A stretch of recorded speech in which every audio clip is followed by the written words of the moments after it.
Hi, tennis fam. I'm here at the U.S. Open. Arthur Ashe Stadium is behind me. Some matches I'm looking forward to today are Fekina versus Paul and Coco Gauff versus Mertens. I'm going to see as much as I can today while I'm here for the day session. Enjoy your tennis. Ready.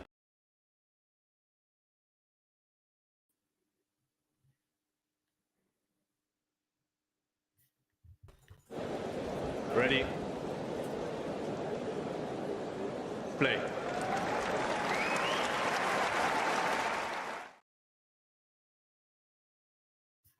Well, hello there, everybody.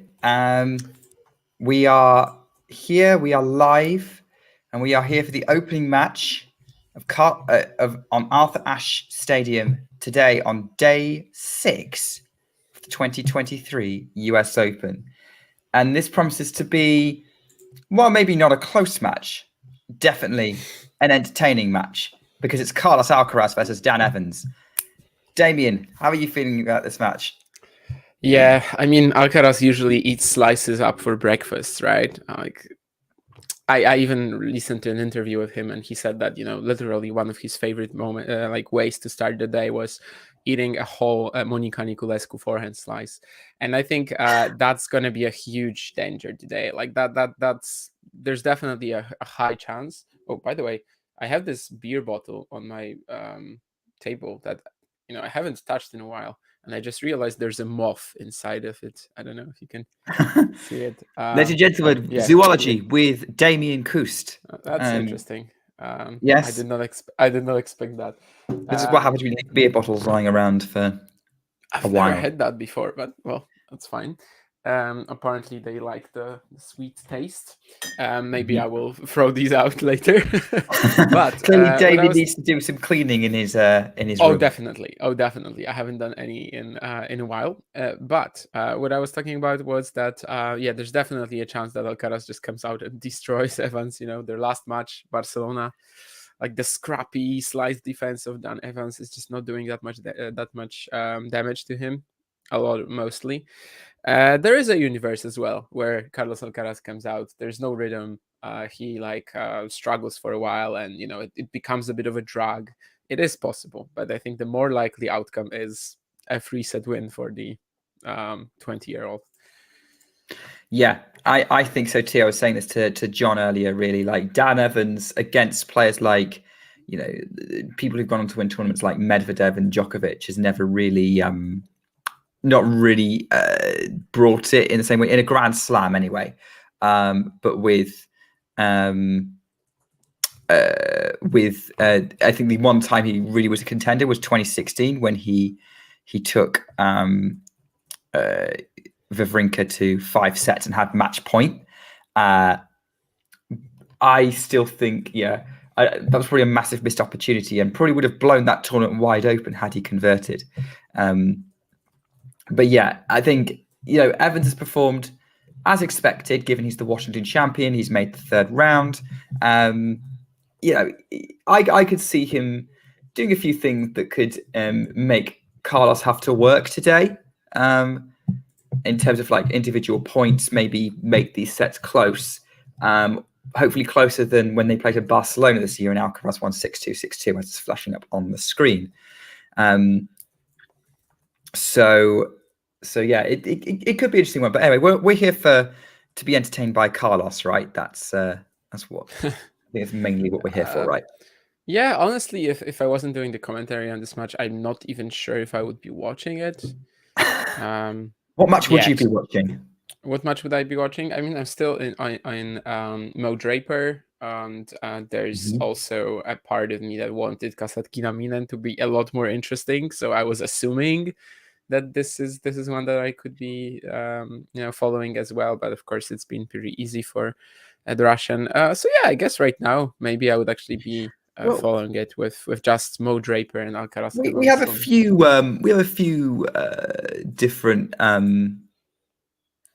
We have a few different potential options here. Very exciting, but I think So a few options here. I mean, like, do you want to give us a bit of an update on sort of what's happening around? Because it looks like John's commentary on Burrell versus Sabalenka has just wrapped up 6-1, 6-1 win for the Belarusian. But what's happening in the other two singles matches that are currently underway?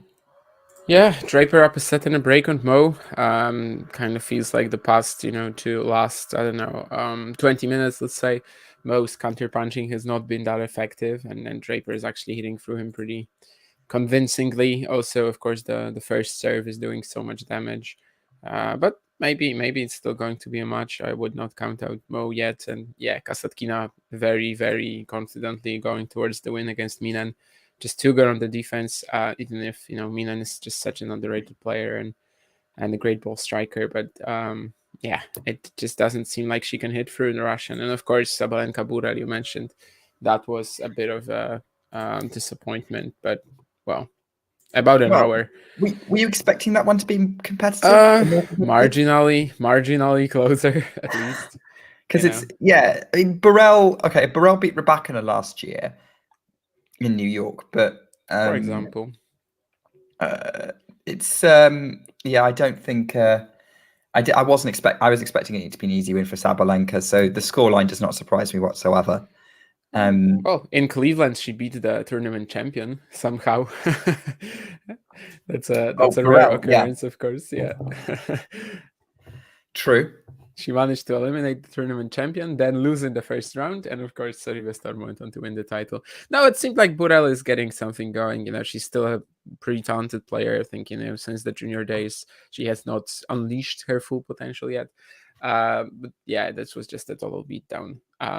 Quite frankly, there hasn't been that much you can really watch in Sabalenka's matches so far, or Świątek as well.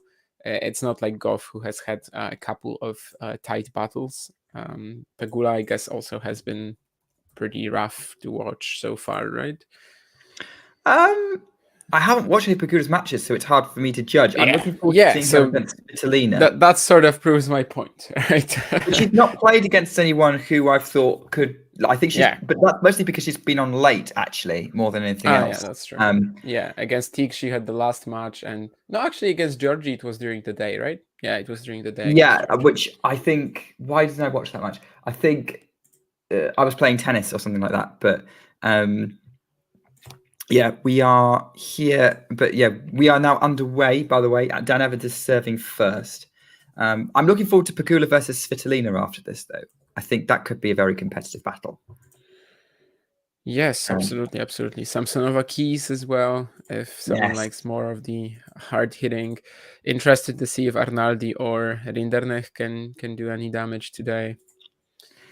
Yeah, definitely. This last day and today, they felt a lot slower. Like, I think there's a huge gap between round 2 and round 3 in terms of the amount of matches.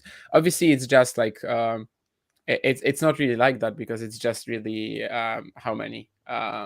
Twice as on the first day you get 64 matches. I mean, on the first day of the tournament, and the second day you get 64 matches, then 32 on the third and fourth, and then 16. But today and yesterday, I feel like it's really starting where it's just beginning to be like slow. You only have 2 or 3 matches going on at the same time. You can watch virtually everything. Mm-hmm. We are definitely in that territory at the moment. It's starting to get into the real business end of the tournament. Jane has a very important question for you, Jamie, that is very pertinent to the match we're watching now. Marginally better, I would say. Hopefully better in tomorrow or the day after tomorrow. Hopefully it's gonna be. That's, by the way, a mouth ulcer. It's not a stomach ulcer, which is that's going to take longer to get better.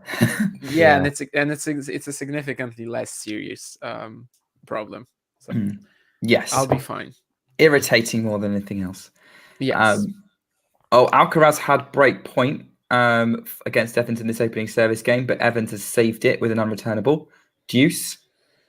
I'll be interested to see where you guys are. Damien's normally ahead of everyone on the stream, but I think you and I, Nick, might be at a similar juncture. I chose a different one. Let's see how it goes. I mean, for me, it's Evans preparing to serve a deuce. Same. You're behind me. You're both behind me then. Okay. Okay, I'm interesting. just gonna go to the kiosk and get myself a. In English, we call it a shandy. In Germany, it's a radler. I have no idea what it's called in Poland. It's a beer Radler is actually used here as well. Okay. Yeah. I'm gonna go get one. So I'll speak to you. Dan in a Evans has just ballooned a forehand over the baseline, which puts advantage to Alcaraz and another breakpoint opportunity very early in this match. I'm hoping John brought some friends over from watching Sabalenka Borrell, and hopefully we are going to be providing maybe a little bit more of a contest than that match turned out to be. Ballooned, by the way, I've never heard that one used. I know exactly. We use it a lot in sport, but I don't know if I don't think Damien on commentary would use that word. Ballooned out. I've used that word a lot on commentary. Yeah, that's a very Nick Carter commentary word. Evans to save the break point, by the way. I've got another one for you. Sorry, that's Jane. I'll let John answer your question about whatever a shandy might be. It's lemonade mixed with beer. There we go. Threatening to go to the kiosk, but the other thing I want to say is what's his name? James Tennis Vanter. He always says what not. So it's like there's lots of things here. You can buy beers and you can buy burgers and whatnot. And yeah.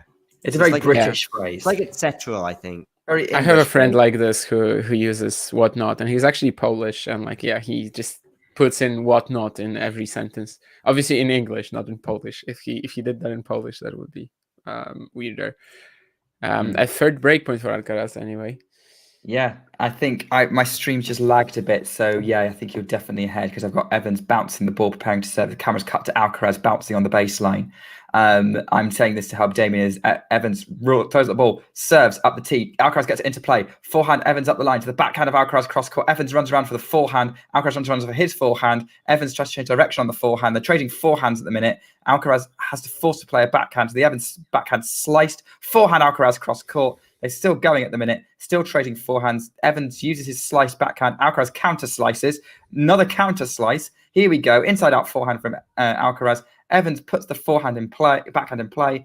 Evans that wasn't really a drop shot. That was more of a slice. I don't know what that was meant to be. Off the top of the net from Evans. Alcaraz in at the net. Goes really tight cross court on the volley. Evans loops it up and it's long. Alcaraz is broken. Absolutely loving it. I think I might be upsetting my neighbour's dog. And that's an immediate break for Carlos Alcaraz.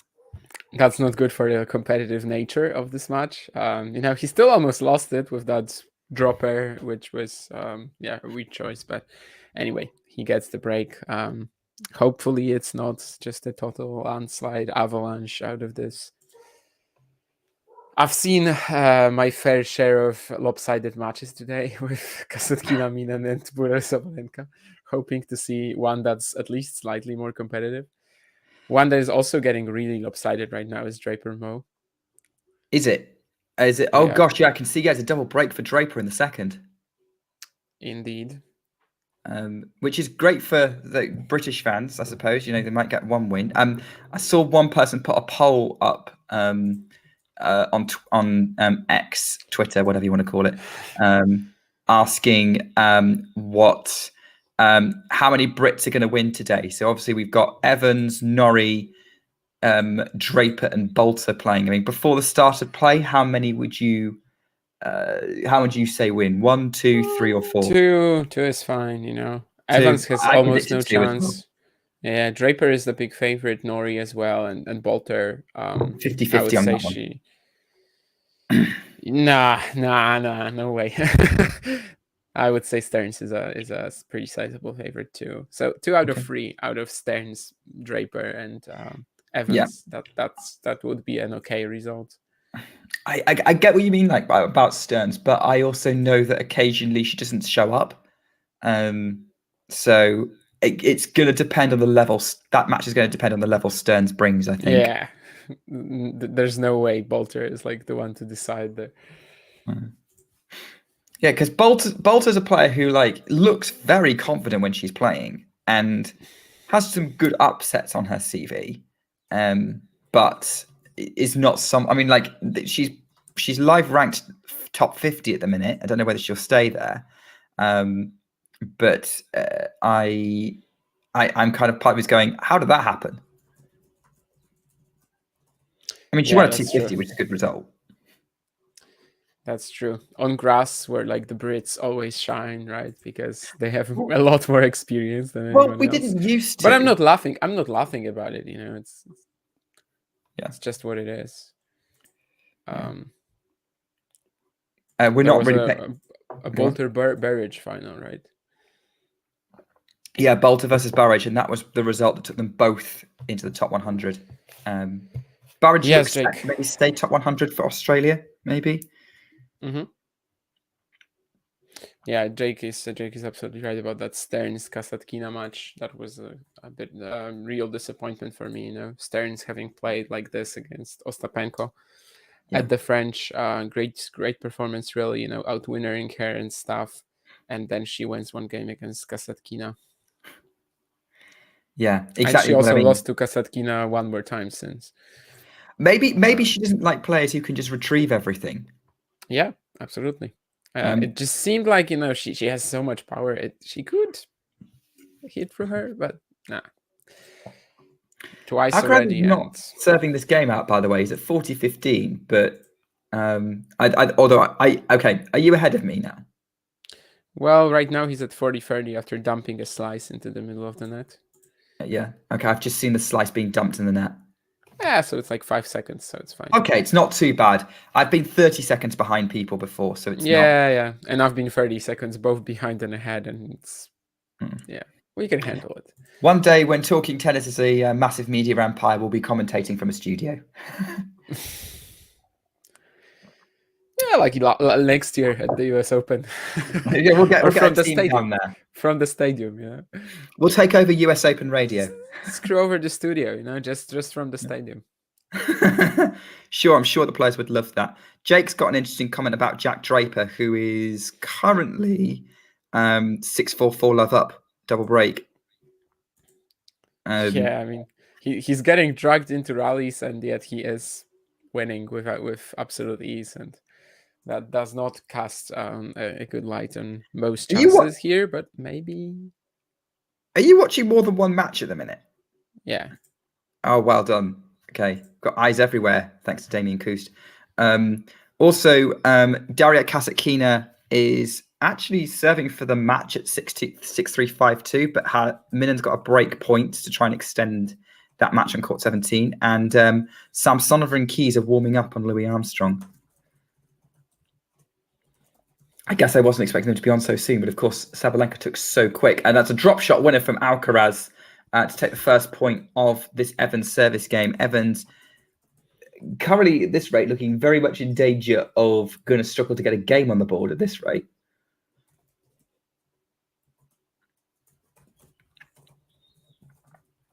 We will have to see. Anastasia's in the chat. Is it Anastasia or Anastasia? Because I know John's pronunciations of names are not always accurate. John says Anastasia. I always said Anastasia, and I also don't know. Maybe she can clear this up. I know you've commented on it. I've still yet to share a stream with you, like in person, Anastasia. So I'm looking forward to that. So like John says it, Anastasia. Anastasia. Okay. My apologies. You can understand my assumption, but we'll try and remember that. Jake making a great comment here. Yeah, and also we are witnessing in the day session. We are witnessing this in the day session, right? Which usually wouldn't be the case, but this is like Labor Day or whatever Labor Day it is, weekend, right? yeah. Yeah, and then they swap out the sessions sort of, because the prime time is actually the day session compared and not the night session. So that's why Alcaraz Evans we have today early rather than at night. We're already on break points. Break points, love 40 for Alcaraz. Very much in control here. Here we go. Evans puts the first serve into the net. Not how we wanted to start. Look, I'm completely sympathizing with Dan Evans here. I've been in the situation many, many times. Not necessarily against Carlos Alcaraz, though.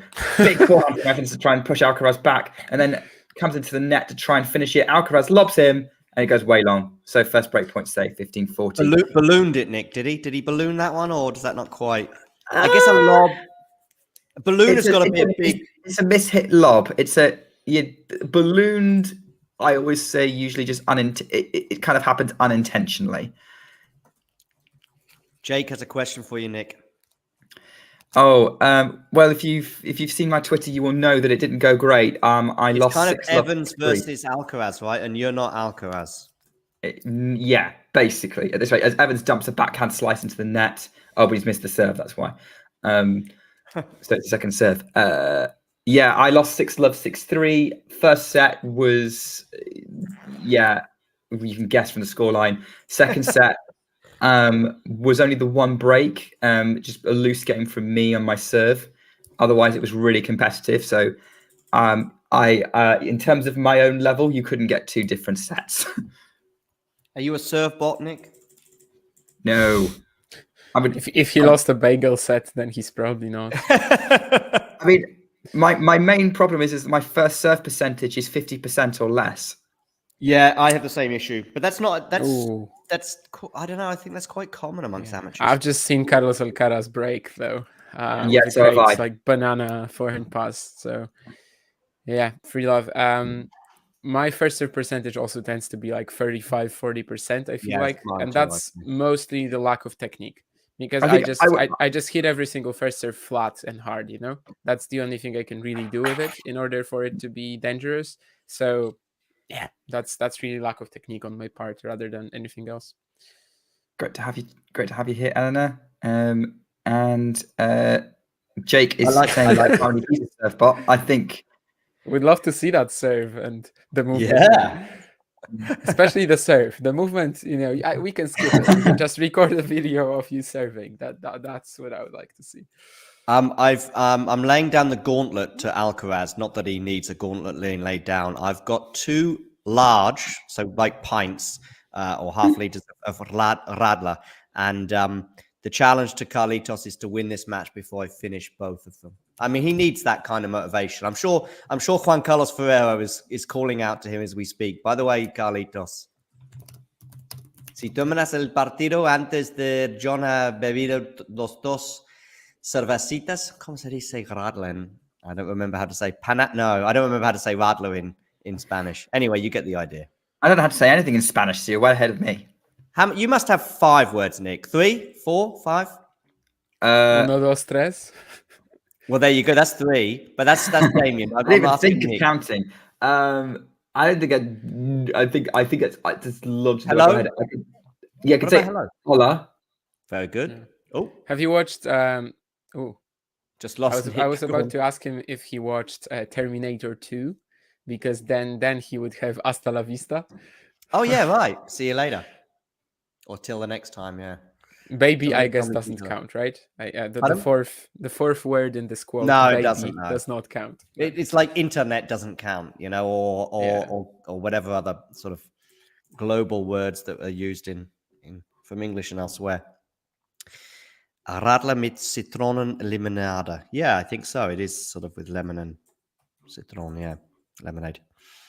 I think that's all Radlers, isn't it, Elena? I'm not sure. Carlos has raced into a 30-love lead on his serve. Sabalenka Burel. Somebody asked me about this as a matchup, and I suggested, Damien, this is before the match. It's not looking good for Burel. I mean, she just doesn't have the power of Sabalenka. Who does? Hello, Nick. You back in her? Oh yeah. What happened to Nick, by the way? The fact that you didn't notice suggests that I'm not the only one who's paying attention to things. Did you say that? Are you sort of suggesting that you had an internet or computer problem so you could go get your Spanish-English dictionary and come back with 10 words? Yeah, I mean, sure. Sure, yes, my Spanish-English dictionary that I'm holding right now. Yes, no, I am. I think I've realized that my internet did not like me trying to stream the match, commentate, and share my screen. Okay, I'll share the screen. I'll do the screen sharing. Are we doing German practice, by the way? We can. What do you want to? I don't know. I don't know. I don't speak a word. I barely speak English, to be honest. Okay, Yeah, let me my just German scroll up. is non-existent. It's non-existent. So It's a good thing there weren't many Germans in Bonn then. yes, absolutely. I had people to talk to in the bar. Yes. Uh-huh. We did a Right. pub quiz in. We did a pub quiz in Bonn. Damien, Nick, sorry, Damien knows. All 'cause he right. was there. Okay. Yeah, I and mean, we didn't take Mario, and there were 2 questions about Italy. Yes, we would The have taken word Mario, for- but Mario decided Yeah. to skip it. He was sleeping, I He think. just wanted to get some sleep before Yeah. the day's play, and we had no idea what the Italian word for a butterfly is. We knew it in Spanish and in French, but not in Italian. And we actually lucked into getting the answer right on the capital of Tuscany. Oh, did we luck that one? Did we? Yeah, we got that. Yeah. Hey, Guru. I suggested. Can I call you Guru? By the way, Sidan. I didn't get a response from you the other day. But it'd be great if you could let me know. If you want to be called Sidan, I'll call you Sidan. If you want to be called Sidan, Guru. If you want to be called Bob, that's also fine. Yeah. Derek. One thing We I had would say Derek is on the stream the other day. don't take any guidance on what Siddhant's name is from Shrihari, because Shrihari and Siddhant like to wind each other up very publicly. Okay. I've seen some of these Twitter interactions. Sometimes I'm like, guys, do you really need to do that? Yeah. Publicly at least. Publicly at least. So. Yeah. Oh, you don't want to be called Bob. That's fine. Except Bob. Well, there were 3 options. So Guru it is for now, and I just like Guru because it's cool. 30-15 I see on the Evans serve. Yeah.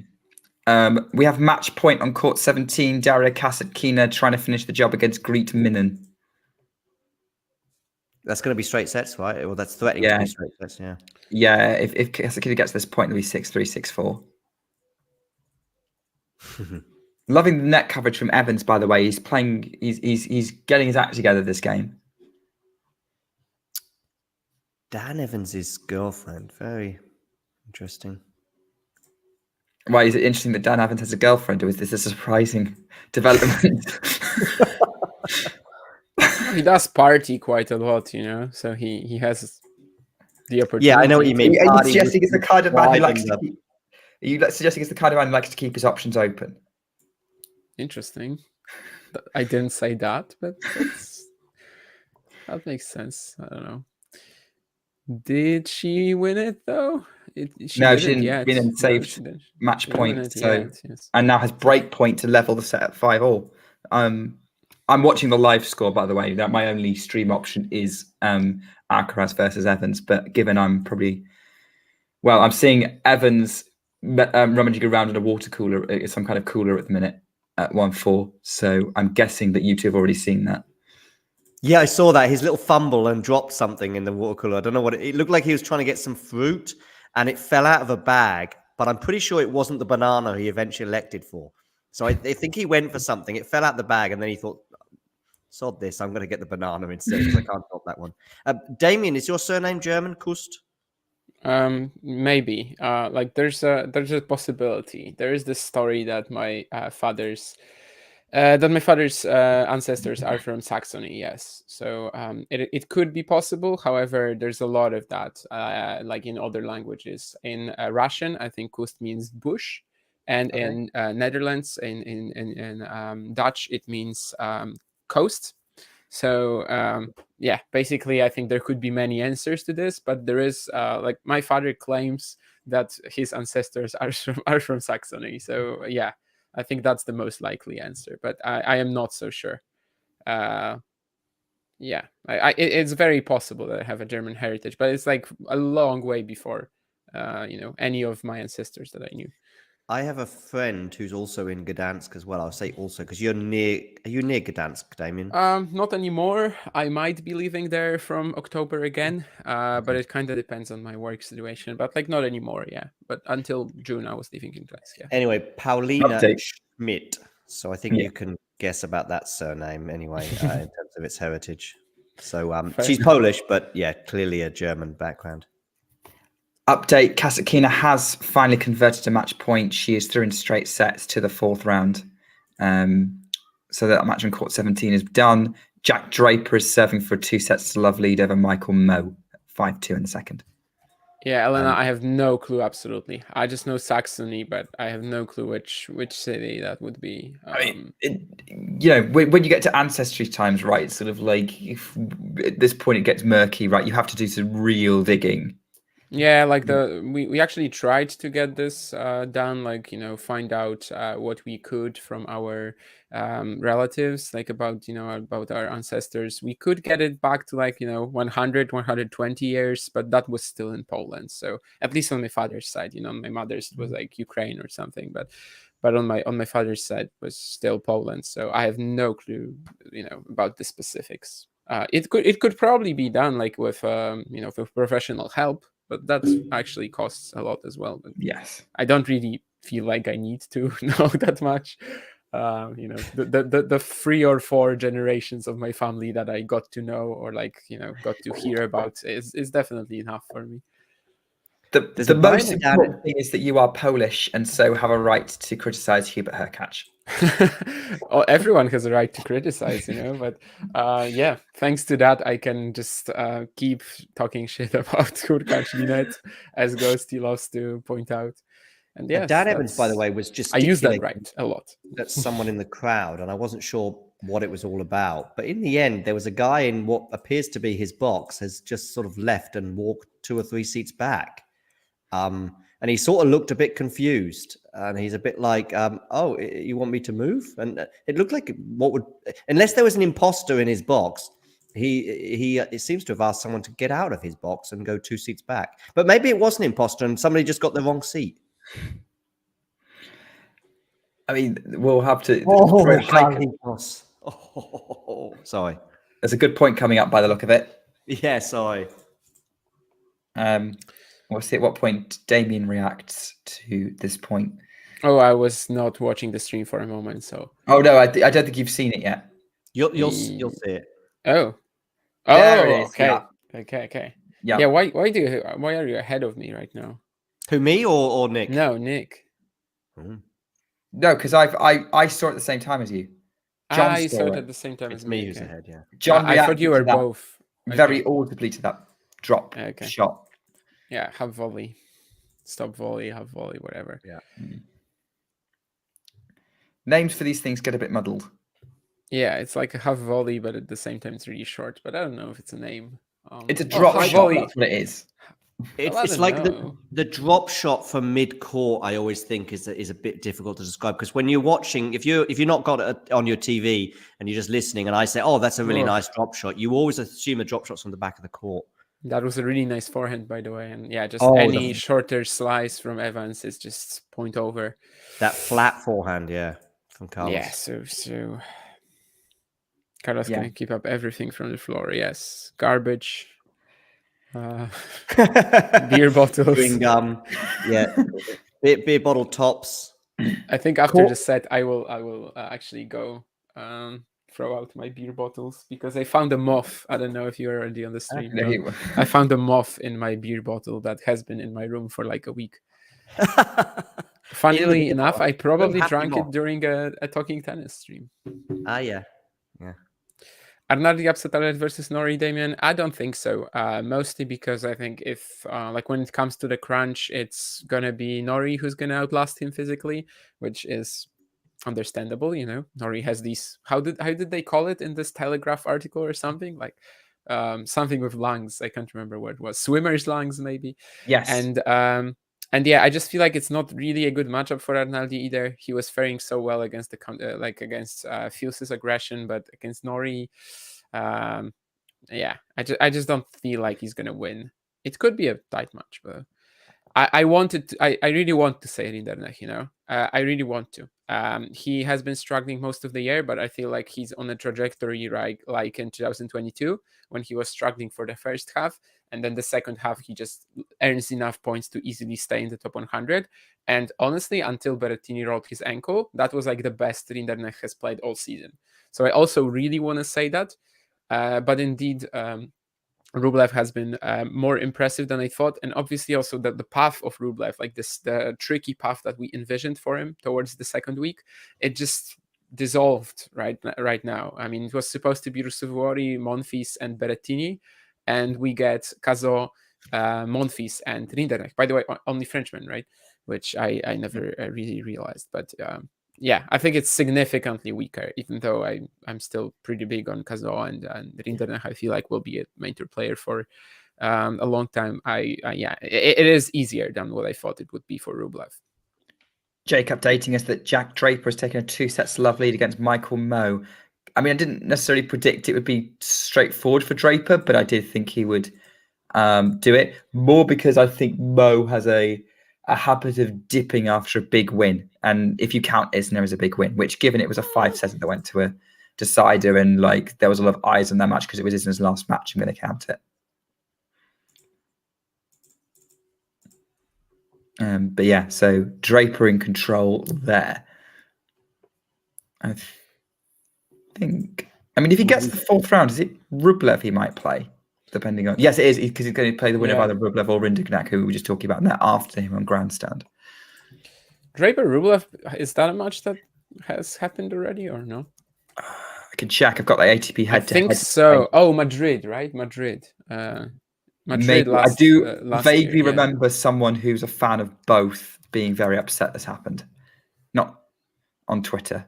Probably something like Genevieve or they've played twice. It's 2-0 Rublev. What's the other? What's the other match? The one. Not finding it now. Oh they played in Washington this year. No, both last year, 2022. So Madrid 22 went 3 sets, and then Washington in 22. Rublev won in straights. Yeah, I do not remember Madrid at all. Sorry, Washington. Yeah, Madrid for sure. I mean, the clay conditions that actually work for Draper. Well, all clay conditions can now work for Draper, but back then it wasn't the case. He played like a horrible match in the Challenger against Zepieri, and then pushed Rublev in Madrid, which was pretty wild. Set point on Arthur Ashe Stadium is Dan Evans may be about to get breadsticked here. He's stepping up to serve. I don't know what the ends are. I'm just going to go from the end furthest away from the TV camera. It's not like we have a raw box end like at Wimbledon. It's unreturnable. Our first set point saved. Deuce. Goes up to 2. Set point, actually. Sorry, what? He had 2 set points. Clearly we weren't paying attention, but by the way, did any of you guys see that? Because I'm reading on Twitter that Evans noticed someone in his box that wasn't supposed to be there. Yep. And that's what John just said. I was talking about it for about 2 or 3 minutes, yeah. Oh, that's interesting that I didn't even realize. No worries. Yeah, it was very funny. And I was kind of joking that it was a guy who I think it was a guy in the wrong seat. And the box didn't say anything, but Dan did. Yeah, because why does it matter, right? Yeah, I guess. But if it's a box... I mean, Liam Brody probably could have said the same thing to you and Jack, John.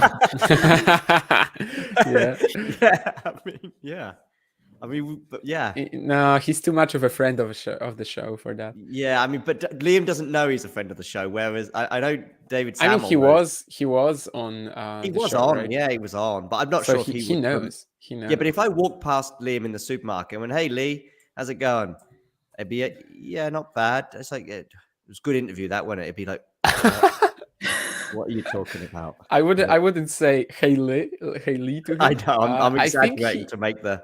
I think if I came up to him, he'd probably recognize me though. Yeah, although maybe in a non-tennis setting, maybe not. I don't know. Yeah, it depends, right? Because at a tennis event, you're sort of expecting to meet people, from tennis. And if I met him at a supermarket, maybe not.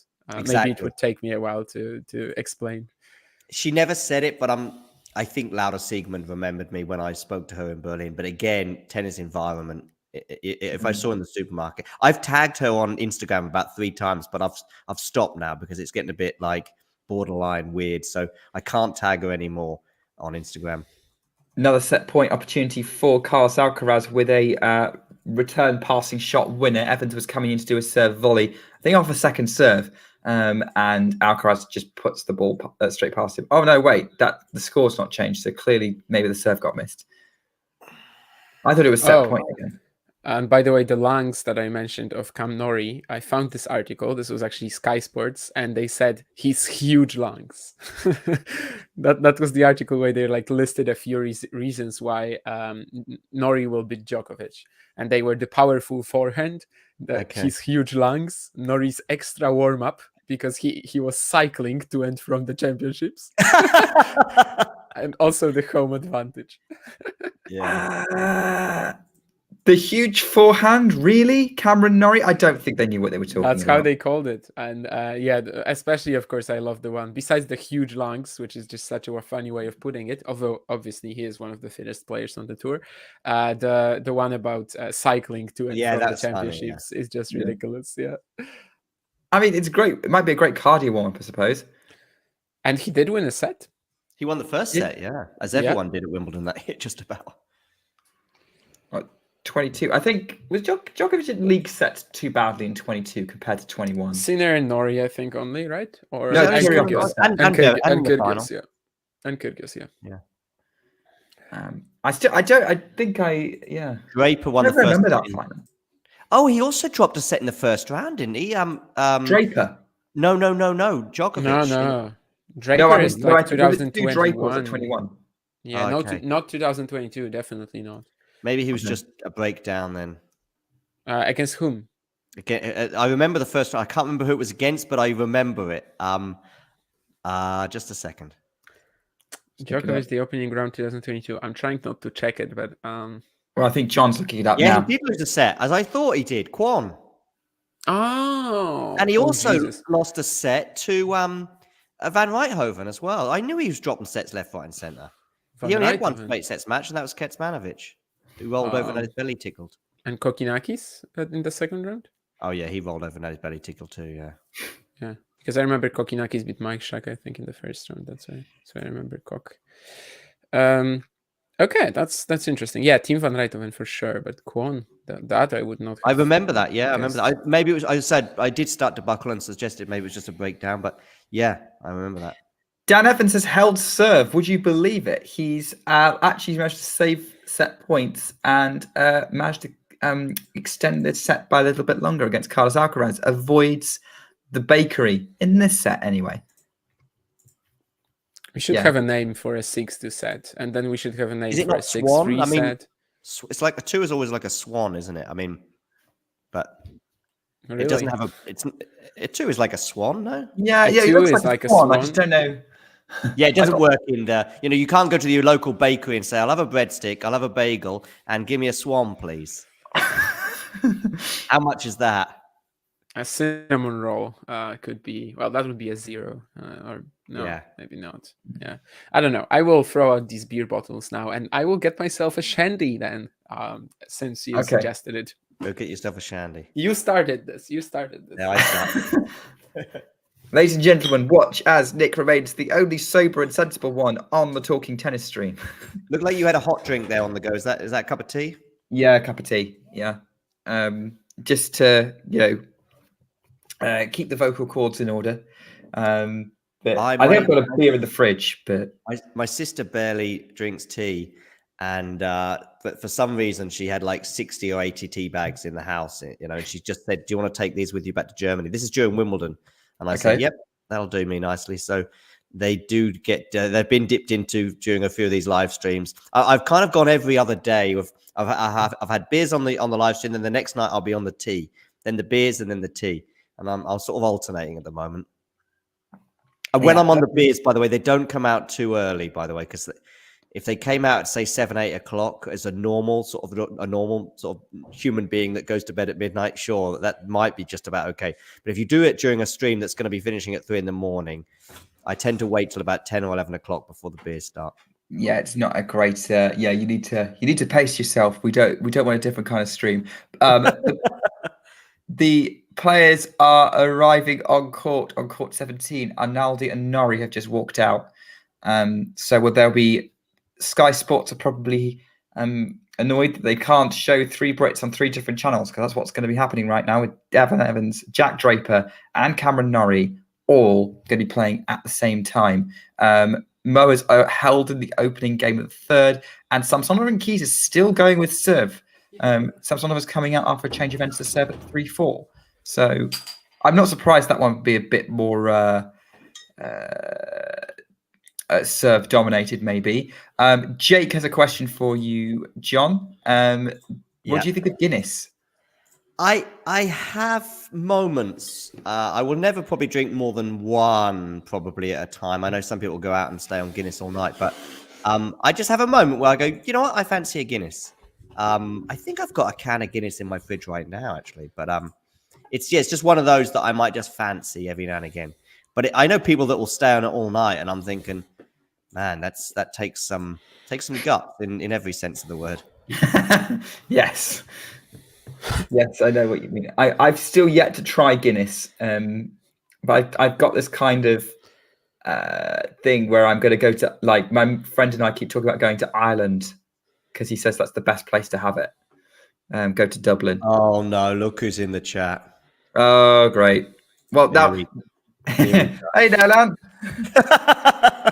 how are we doing? I think his next question is going to be, "Did you miss me?" That's often his next comment. He stole that line from me.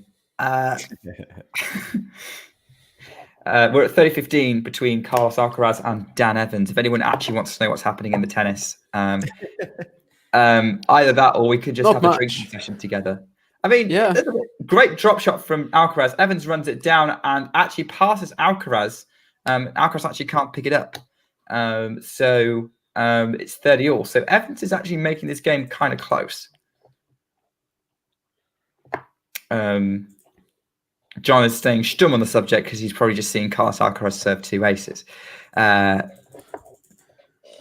no, he's got a bit of a speed onto his serve. Carlos Alcaraz in the sleeveless shirt, which he always seems to wear around the US Open.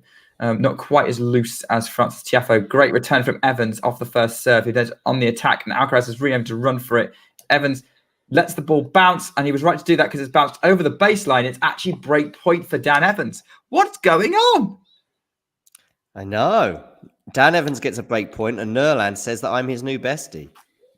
Okay, did you and Damien fall out? Come on, we need to patch this up. What happened? It was yesterday. It was yesterday on the screen when Nurlan said that John is actually better than me.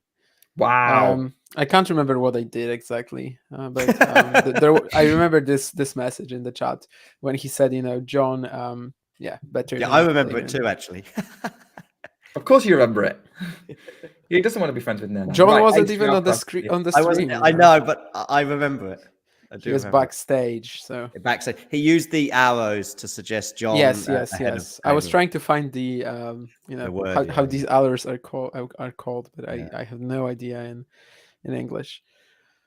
Alcaraz ace or unreturnable serve to save the break point, so misses the next first serve. Majority signs and probably minority. Then that would make sense. Okay, drop shot. Evans into play. Oh, and passing shot attempt from Alcaraz is wide, and it's advantage to Dan Evans. No. Actually, even simpler, greater than sign. That makes a lot of sense. Yes. I feel like I feel like there's another conversation happening in the background. Because I didn't rate Buskova. And who is Buskova playing in the today or tomorrow? She's playing Jabeur, and actually Jabeur today. I think there's a decent chance of there being an upset in that one. Absolutely. Yeah. I think it's. I would definitely back Buskova to pull that off. We're everywhere, Sid. But I think John is a bit ahead probably, and me and Nick could be around the same time, behind maybe. Yeah. Oh, Mo's broken Draper. Might be making that match more competitive. Yeah, and he's also extremely tough to grind down, right? So if it goes 5 sets, I would be backing Mo. And of course, that's precisely what happened in the Isner match. Although, Mo had to save a match point in the 5th. But do you think Mo's got the gas to pull that off? Probably. I mean, this is what his game is built on, right? Sort of athleticism, strength. I think so. But of course, tennis-wise, he is weaker than Jack Draper. I need to have a look at. I want to do some digging and see. Carla, we cannot show the video. We would be banned very quickly. I'm trying to. Yeah, we've got another break point chance for Dan Evans, by the way. So this is what's going to happen. Alcaraz puts the first serve into the net. So we have Evans actually stepping well inside the baseline to retrieve the second serve. I don't know what he's doing here. Maybe He's dancing as well. Alcaraz. Did you see how he was dancing? Yeah, that's all Swiatek like. Backhand from Alcaraz, inside out forehand, pressuring the Evans backhand, but it's still getting into play. Evans tries to drop shot, puts it in the net, and another breakpoint saved. Yeah, I doubt that was a drop shot. That was just a regular slice that he netted, I think. You think that was a really bad slice? Yeah. It bounced pretty high, and I think he just didn't handle it. Yeah, it did bounce high. By the way, John, I don't know if you saw that, but Evans was like dancing before. I think Alcaraz I was hit that dancing second on my serve. balcony as I mysteriously found loads of crumbs in my pockets, and I thought this is weird, especially as I don't think I've worn these shorts for a while, so I don't know how long they've been. This was sort of the Jerzy Dudek 2005 Champions League final move, or Bruce Grobelar in the 80s. Oh, okay, that kind of dance. Yeah, that sort of dance. Yeah. Obviously, not really with the hands. That would be weird. But just on the legs. He just did the hips, did he? Yeah. He was just sort of bouncing on his legs. It was interesting. He lost the point. And we have a set point for Carlos Unlike Alcaraz. Jerzy Dudek and unlike Grobelar, who both succeeded with saving the upcoming penalty, I think, or at least making sure the guy didn't. A few penalties, I think, because I think they did that on all of them, right? Or you can talk one or two, but at least Dudek did. Oh my word! Every single one. Grobelar, I'm not sure if he did it on all. Oh my word! Okay, so that is a weird winner from Evans to save the set point. That was I don't know if that was completely accidental, but I think maybe Carlos tried to serve volley and Dan Evans accidentally pulled off the right shot. I don't know how deliberate that was, really. Oh, that's forehands long though on the return for this next point. So we've got a fourth set point opportunity for Carlos Alcaraz on the Arthur Ashe Stadium. 45 minutes played. Not bad for a 6-2 set. Semi-competitive, maybe. Certainly had a few longer games. I mean, this game is basically very competitive, and like it's a great game from Evans because he's finally making like Alcaraz struggle with this crappy defense. But it's a game that is irrelevant in the long run, right? Well, it depends because he might give him some confidence for the beginning of the next set, and then maybe he'll break. Oh my word, that is a mad net play from Evans, who saves another set point. That passing shot attempt from Carlos nearly broke, I think, both the racket and arm of Dan Evans there. It's when you watch the replay, it sort of buckles. Yeah, I mean, I saw it in live time and I saw the replay, and yeah, but he won the point. So yeah, that was I would not fancy trying to hit that volley. I feel like I'd break my Scrappy. I meant Scrappy, Jake. Oh, Scrappy. I heard crappy as well. That's what made me laugh. Oh, I said Scrappy. No, I said that Scrappy. rattle is already taking effect. Yeah, I heard Scrappy as well. I heard that made me laugh. Was that football or tennis chat? I'm sorry, I'm actually not funny. It was just Scrappy. No, I was talking about Evans. You have a very dry wit, Damien. Thank you, I guess. Jane is not the only one, but a few people, I think Ghosty as well, have mentioned the scolding that Damien is capable of. That is true. It's becoming a thing. I forget who the guy is on what TV show is it where he's always like being critical of the people that come on there. One of the Simon judges. Cowell. Yeah, exactly. Yeah. I mean, Damien won't know who Simon Cowell is, and he probably wouldn't want to either. Yeah, you won't care. Set point Alcaraz again, who served volleys. Evans loops the lob up. Alcaraz goes a Tim Henman volley. Evans puts the forehand into the net, and finally, Carlos Alcaraz secures the first set by 6-2. Okay, Tim Nick, Henman why are volley, Damien and by I the way. chuckling? Why are we chuckling at that last commentary?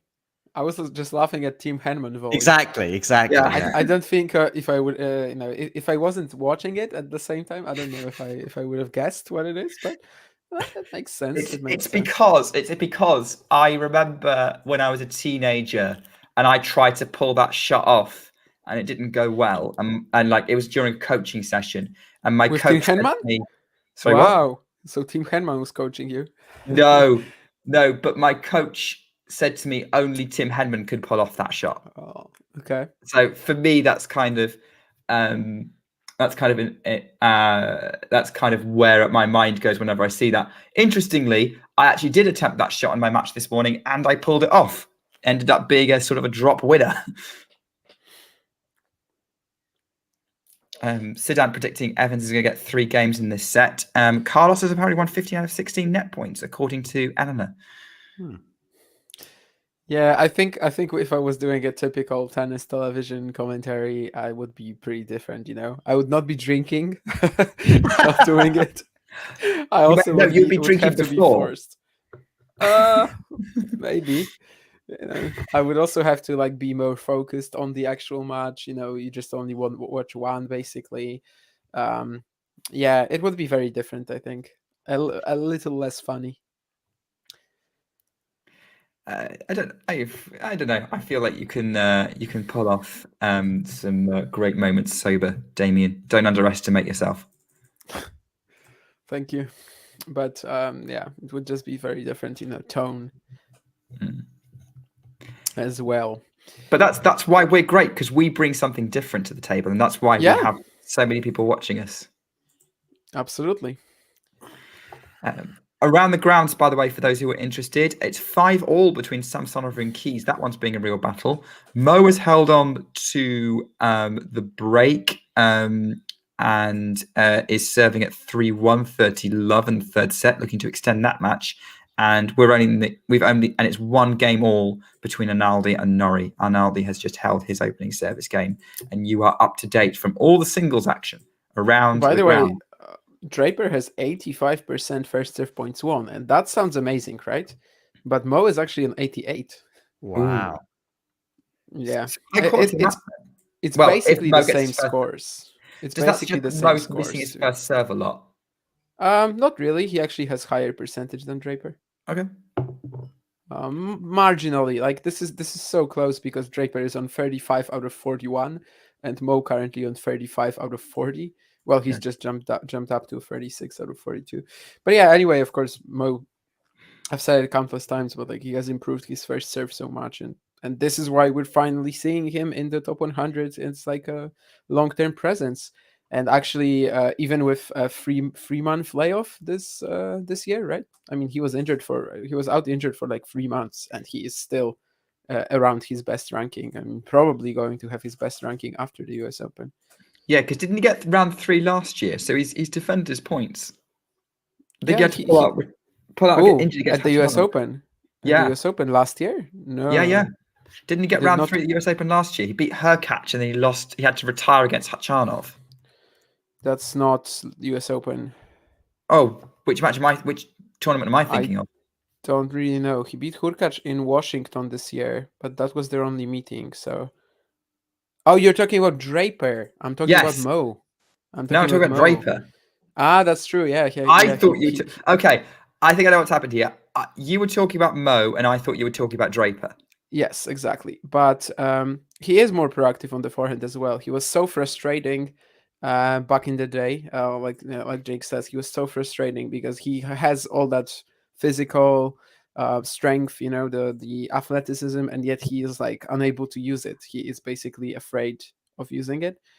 And then right now he is a tad more proactive. He's still excellent at just being impossible to grind down, but he also has another layer. And yeah, I just feel like he deserves a lot of praise for what he's done. And yeah, Draper definitely made the third round, but he did not beat Hurkacz last year. Who did he beat? He beat someone. Felix. It was Felix. Oh yeah, Felix. And that's basically it. And I was talking about Mo, missing 3 months this year and still being around his career high. Obviously, Draper has fallen off quite a lot, but Draper is an obvious talent. Like Draper will be back up there if he's healthy, in no time. Mo is like a bit more of a story of, just slow, steady improvement and finally getting there. And how old's Mo quite now? Impressive. 25. 25. Okay, so still got a few prime years left in him.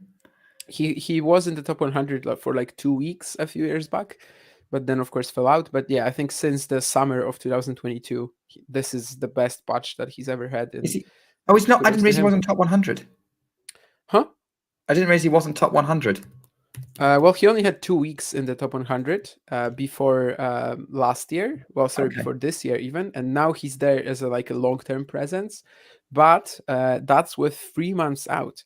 So if he can just keep going until, because he's defending a lot of points in the next few months, but if he can just keep going until February next year, then he will have a lot to gain in these 3 months. Yeah. So definitely a possibility of him climbing a way up. Patient Yep. Nerlan, as we should really I call think him. like top 50-ish ranking next year is what Mo is definitely capable of achieving. Yeah, would for like sure. to know who our favorite WTA players are, and he only wants one for each person. So One it's really player for each only. Okay. really Well, tricky when he says one, but on the women's Clearly, side, Nolan doesn't watch the channel enough because I think mine's fairly obvious. Yeah, Yeah, right, I know what Nick is gonna say. I'm going to go with Layla though. It's tricky, but because there's a few candidates, but I'll go Layla Fernandez. I have to think about it. My second favorite, yeah. Can I still go with Victoria Golubic? Does she still count? Yeah, she still can. I actually haven't seen her in a while. Like I have not watched her matches. I think she's still playing on ITFs. I mean, she is still playing like sometimes on the main tour, but I actually have not watched a match of hers in a while. So that's why I kind of am struggling to say her. But she's one of my favorites. She was season US Open qualifying, but lost. Yeah, in she won a round at round Wimbledon as well. But she is like infrequently appearing on the main tour, which is mostly what I watch on the WTA side. Yeah, like on the WTA side, I mostly watch the main tour. So that's why maybe I get less. You can't really watch the lower rank. I mean, like you might be able to watch some ITFs, but yeah, you can. I mean, why not? The ITF tour, anything above 60K, I think, has to be streamed. Okay. It's actually a requirement. And the WTA 125s, there are unofficial streams for that. So I think I would still say Golubic, but like who else am I thinking of? I'm not even really sure. Maybe Qinwen Zheng, maybe I feel like I'm missing someone that I really like and just forgetting about it. Mira Andreeva as well. Yeah. I don't know. There's certainly a few players, but I think maybe I will stick with Golubic as my favorite. That's an interesting theme to those players as well, because they're not necessarily the biggest hitters either. Zheng is, but Zheng is, yeah. But Andreeva and Golubic definitely not. They're more about craft. Golubic is just the one-hander. Yeah, I've been a fan since she had these amazing Fed Cup performances back in the day. And I basically thought for a while that she was like the next big thing. I mean, that's a Federer fan talking right there. Sort of, yeah. But also like the tennis that she was playing there, she was able to produce something special on the Fed Cup stage time and time again, while actually not doing anything in the other events. Well, not anything. That's a strong word, but that was a bit disappointing. But I did get that nice Wimbledon quarterfinal from her 2 years ago, which was great because I actually thought that she was going to go deep. I remember picking her as like my dark horse or something, and that was definitely the peak. Along with these Fed Cup performances at the beginning, that's like the peaks of my Golubic fandom. We have break point for Dan Evans, by the way, 30-40. He's got himself right in this match. I know we're supposed to be watching a tennis match. I think you may have seen something I haven't. I don't know. It's a second set from Alcaraz. Inside out forehand. Evans passing shot. And that's probably what you saw. Probably need to fix my stream to catch up with you again. Evans is broken. And that's actually a game that matters, guys. This is a game that matters. I said what an open stance pass. I mean, on the first serve today, Nick, do you remember our little debate? Was it Evans? Can Evans get a set? No. And I said yes. No. I know.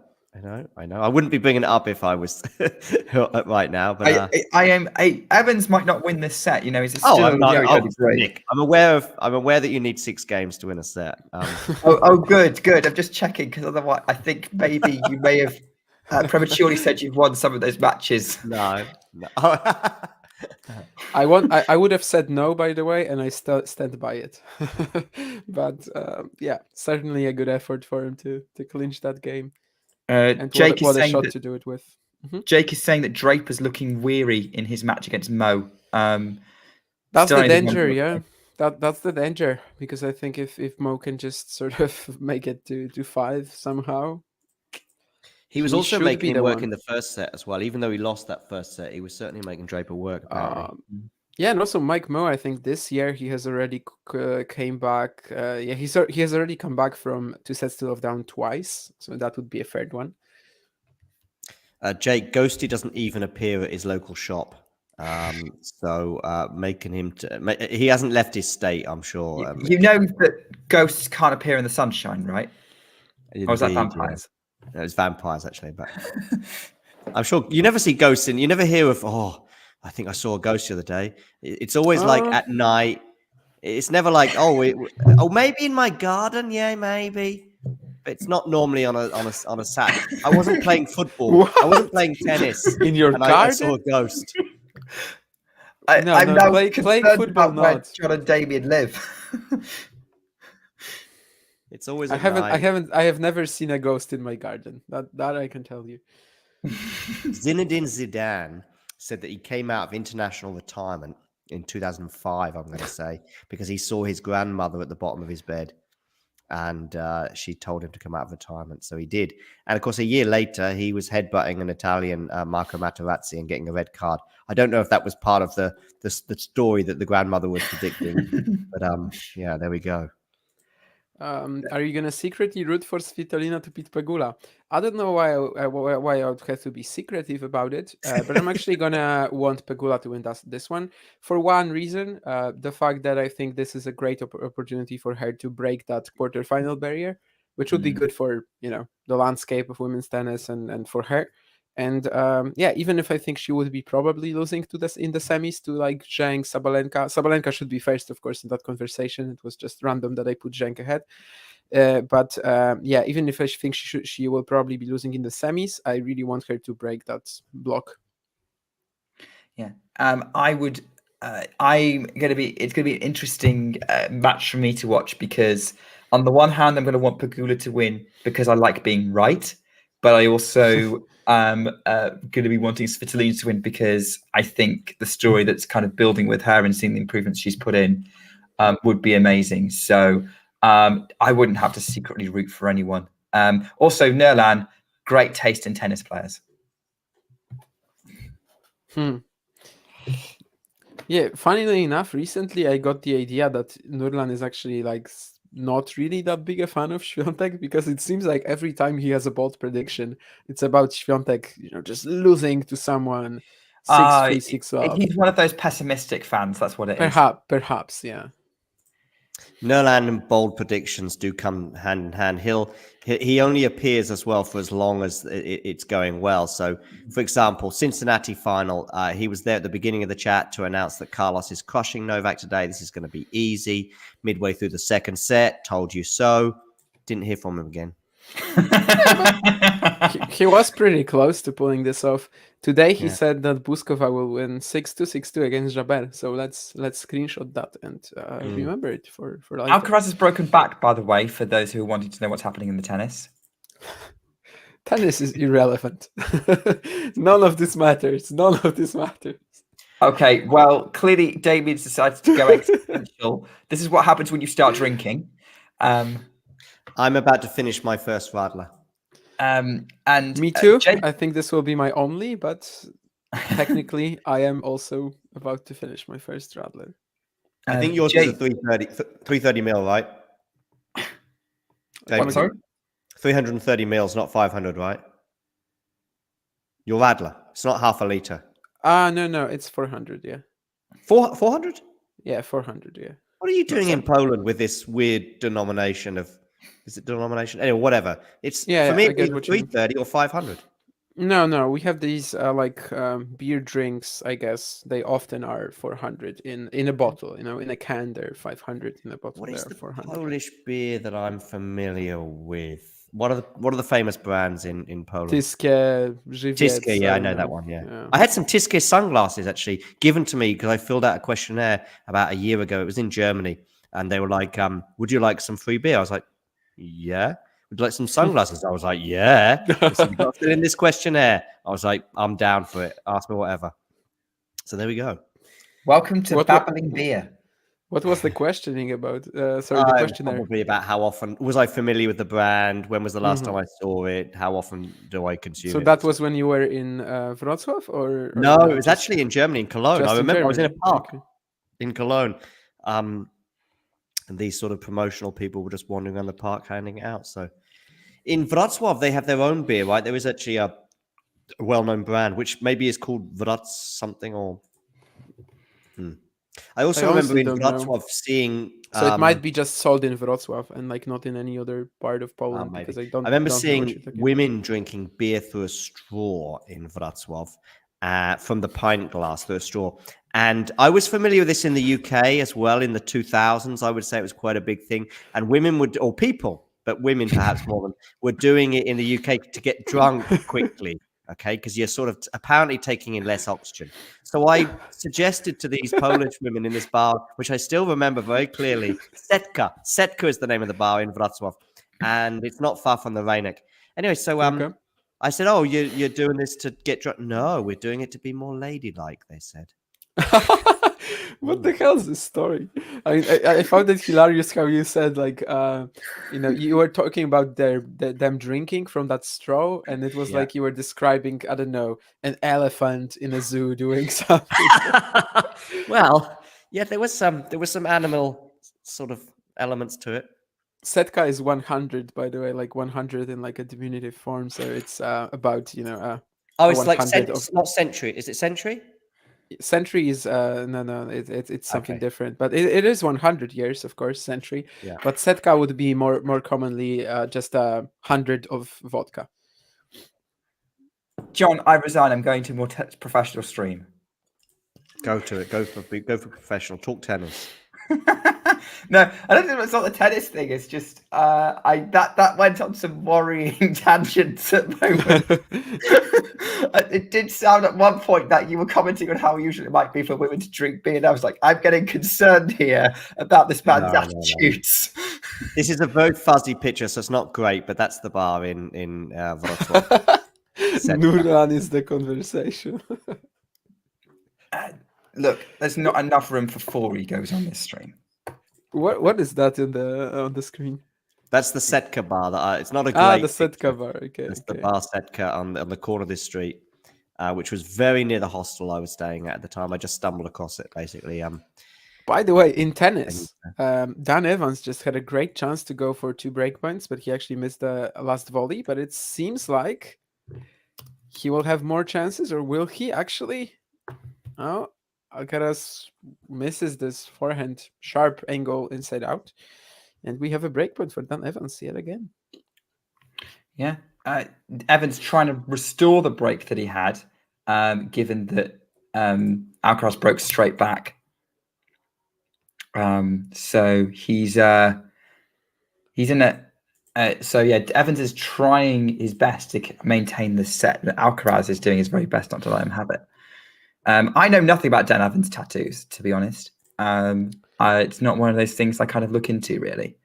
Yeah, me neither, so can't help with that, really. Yeah, sorry. I've seen some stuff about it, but yeah. I think I'm just having a look at. According to the Guardian, he has an Oscar Wilde tattoo on his left forearm that reads, "Every saint has a past, every sinner has a future." That just clips the line from Alcaraz. There was a great opportunity for Evans. Seemed like this slice is actually giving Alcaraz some trouble, but he just clips the line of the forehand. Okay. One of these that would have been a challenge for sure if we didn't have the line calling electronically now. Yeah, which I do think has made the play a lot more streamlined. I much prefer it, to be honest. I mean, it is an obvious sort of introduce like improvement in the future. I think the challenge system was pretty fun, though. You know, it adds an extra element of theatre to it, definitely. Yeah. The waiting wasn't as like, for example, the 2017. Oh, that's another great opportunity missed by Evans with this backhand volley on top of the net. Yeah, I've seen that with that. He has so many overheads trying to finish it, but Alcaraz is picking everything up. Yeah, like for example, 2017 Australia, right? Federer Nadal match point. Like that was so Mhm. dramatic with Federer Oh hitting yeah. that forehand +1 forehand on the line. Nadal challenging it. I actually had no idea if it was in or not, just watching it from on the broadcast. And yeah, I think there's definitely a bit of theater and also just suspense that goes into the challenge system. So I liked it, but I think it was not going to stay here for that much longer anyway. If we have the technology, it's a lot easier to do it like this. If we have the technology to basically do Hawkeye on every point and in real time, yeah, why not? Eleanor, Dan Evans had a code violation for ball abuse. So that's I assume he just thwacked a ball away in frustration. He'd lost the previous point. He's attacking the Alcaraz backhand now. Runs around, goes for the drop shot forehand, puts it in the net. As another ball doesn't clear the net, and Alcaraz gets himself out of trouble in that game 2-all. And Evans is frustrated because he really feels like he should be in control of this set. Yeah, he's like trying to throw all sorts of junk at Alcaraz right now, and it is working. It's just a question of how long this will be an option that's feasible for him, and how long he will be able to keep himself Can I give some in live the score? game. Of course. Sam Sonifer has won the first set 7-5 against Madison Keys. Has points for 1-all in the second. Michael Moe is 3 points away, 15-all, serving at 5-3 for taking the third set and extending the match against Jack Draper.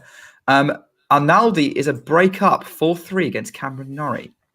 Yeah, and he's so far hit 12 winners in 7 games. Okay, so he's And absolutely blasting he's it then. absolutely crushing it, yeah.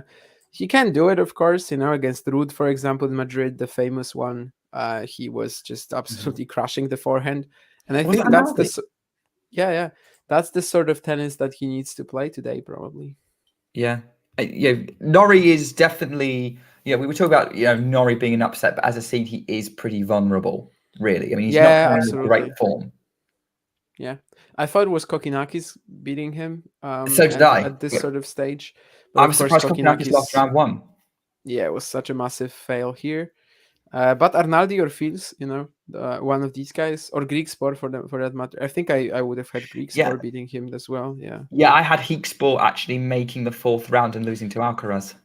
I had Kokinakis beating Greek Sport and losing to Alcaraz. So yeah, it was pretty similar. And yeah, I think I would have had all of these guys beating Nori at first, but then after Arnaldi played 5 sets against Fields, and like Nori has been looking marginally better, especially against Shevchenko.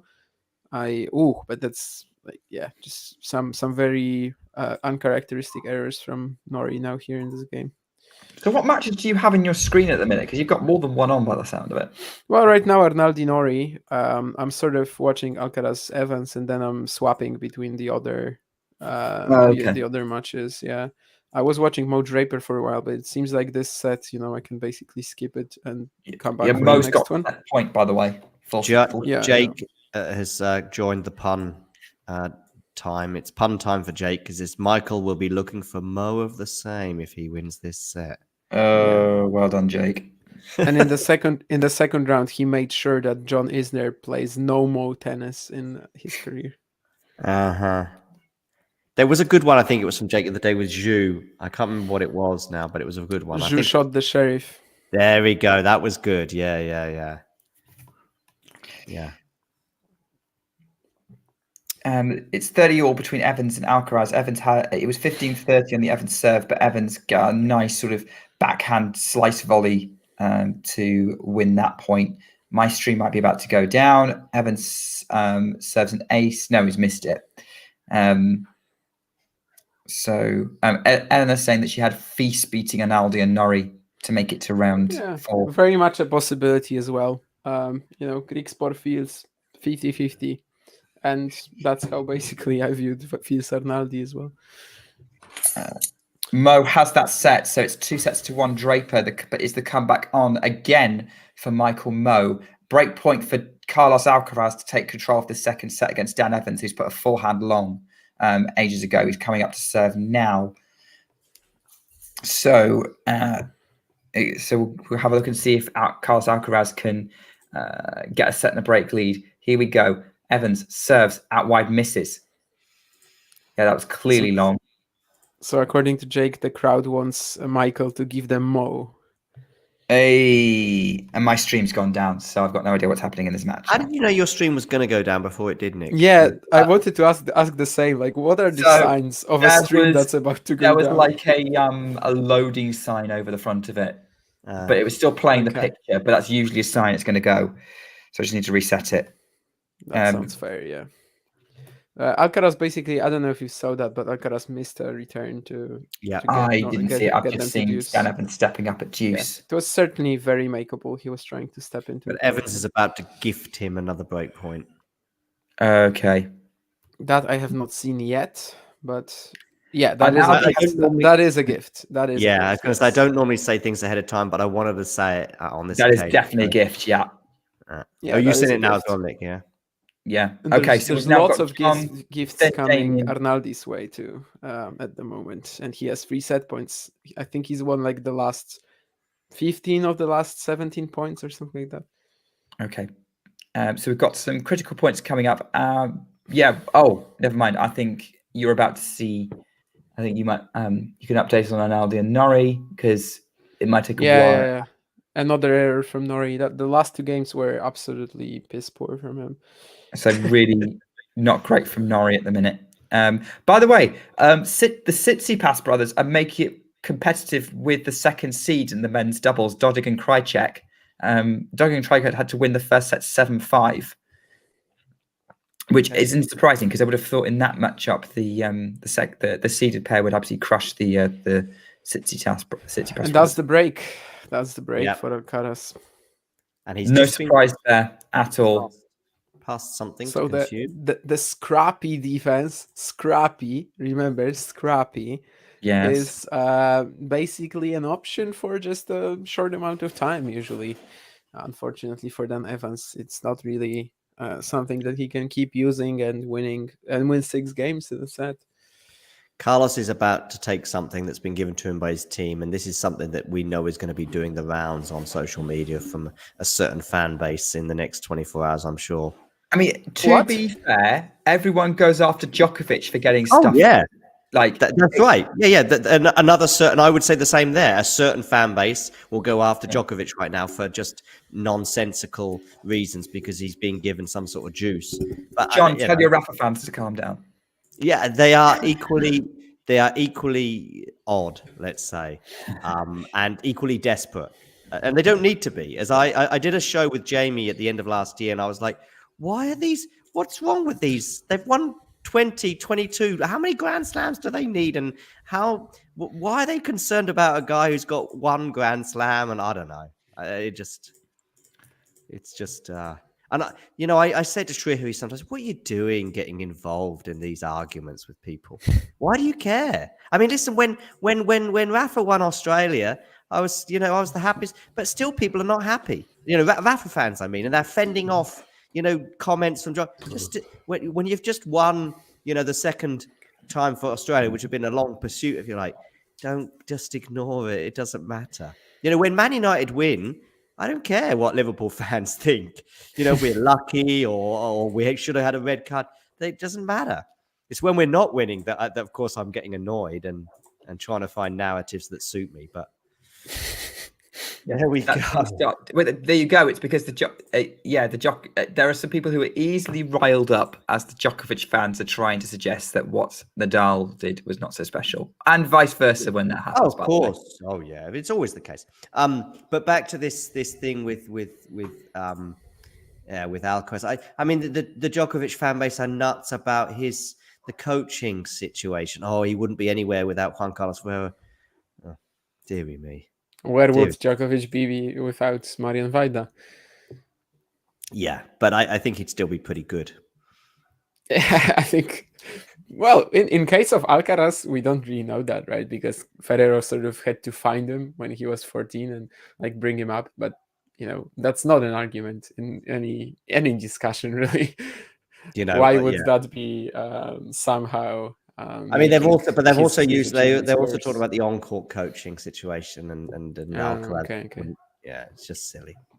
Mo is down on the ground as Jack Draper misses that backhand, and Draper definitely looking quite tired now. So It could be another case of Michael Mmoh getting back from 2 sets to love down. And obviously that makes a lot of sense that this is a guy that would have plenty of these comebacks. Either that or Draper's going to tank the set and then, so give him enough juice for Yeah, Sean is right. Yeah, it's there. funny, He's that's right. funny. How far do we get back into Yeah. childhood? If Alcaraz didn't have that maths teacher at the age of 9, if Sergeant Djokovic didn't meet Djokovic's mom, there you whatever go. her name Yeah, is, then actually Djokovic would not be there, and Federer and Nadal would have 30 slams each. Djokovic's father, by the way, seems to be in extremely good shape, let's say, in condition. He looks he could be a sort of James Bond. Yeah, but mentally? Oh, I don't know about that, but I'm just talking about physically. He's if I'm looking that well at his age, I'll be very happy with myself. That's what I'm getting at. Anyway, let's maybe get back to the tennis. Alcaraz is serving at 40-15. Well, for my screen, it's probably all done for yours. He's just won the US Open on mine. Ah, right. Well, good grief. Did he beat Djokovic in the final? No, Jack Draper, funny enough. Jack Draper? No, we can't play Jack Draper in the finals and semi-finals. I've messed that up, haven't I? That was going well until then. Actually, that's the point. I actually do have Carlos winning the US Open. Me too. But it's super, super, super close. Oh, it's going to be close. It's going to be 5 in the final. If it's it really depends on that quarterfinal with Sinner or Zverev. Yeah. How much energy he loses there. But then it depends on who he's got in the semis, right? Who's his potential semi-final? Medvedev. It's the quarter that's the trick. I mean, at least on paper, it's the trickier one. Yeah. Yeah. I mean, how is Medvedev? Actually, I haven't seen Medvedev because he's always been put on at night. And I'm not going to see him tonight either. That's not true. He was playing Balázs first on Arthur Ashe. But, it was not a match. It was... Yeah. Yeah, it was a comedy. And also he played whom? Chris O'Connell. I also didn't see that. But, I don't think these are matches that would really give you a lot. He was up in the third set against O'Connell, and then he lost it, but cleaned it up easily in the fourth. Okay. Question for you then, Damien, because I think John and I have talked a little bit about this on the first serve earlier today. Does Baez win a set against Medvedev? I'm going to say no. I think that win streak of Baez is going to come to an end pretty soon. I thought it was going to happen against Meneghini Alves already. The Brazilian, had a chance. I don't know if he would have won. He injured his heel and retired. But I just feel like even with the confidence that Baez is playing with at the moment, it's going to be hard for him to just do anything really against Medvedev. This is a great point, Nick. I can see it in action. They're just sort of cat and mouse at the net right now. Evans got it from back behind. Great backhand from Evans. Yeah, it was a good backhand. I'm going to say something. Today, Dan Evans has so far hit more spectacular shots than Carlos Alcaraz. Yeah, I'd agree with that. Yeah, he has.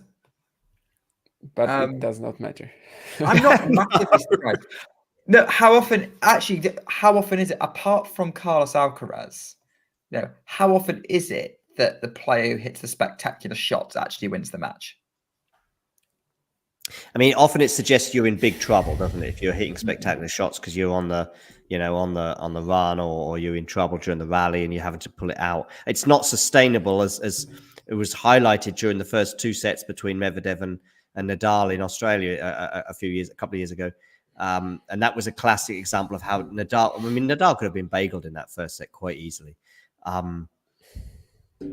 But what do you think, Damien, overall? I mean, if it's just a couple of points in it, those 2 spectacular, unbelievable shots that you made, maybe in a Wimbledon final, say Alcaraz, Djokovic, may make the difference, but yeah, just not here, I guess.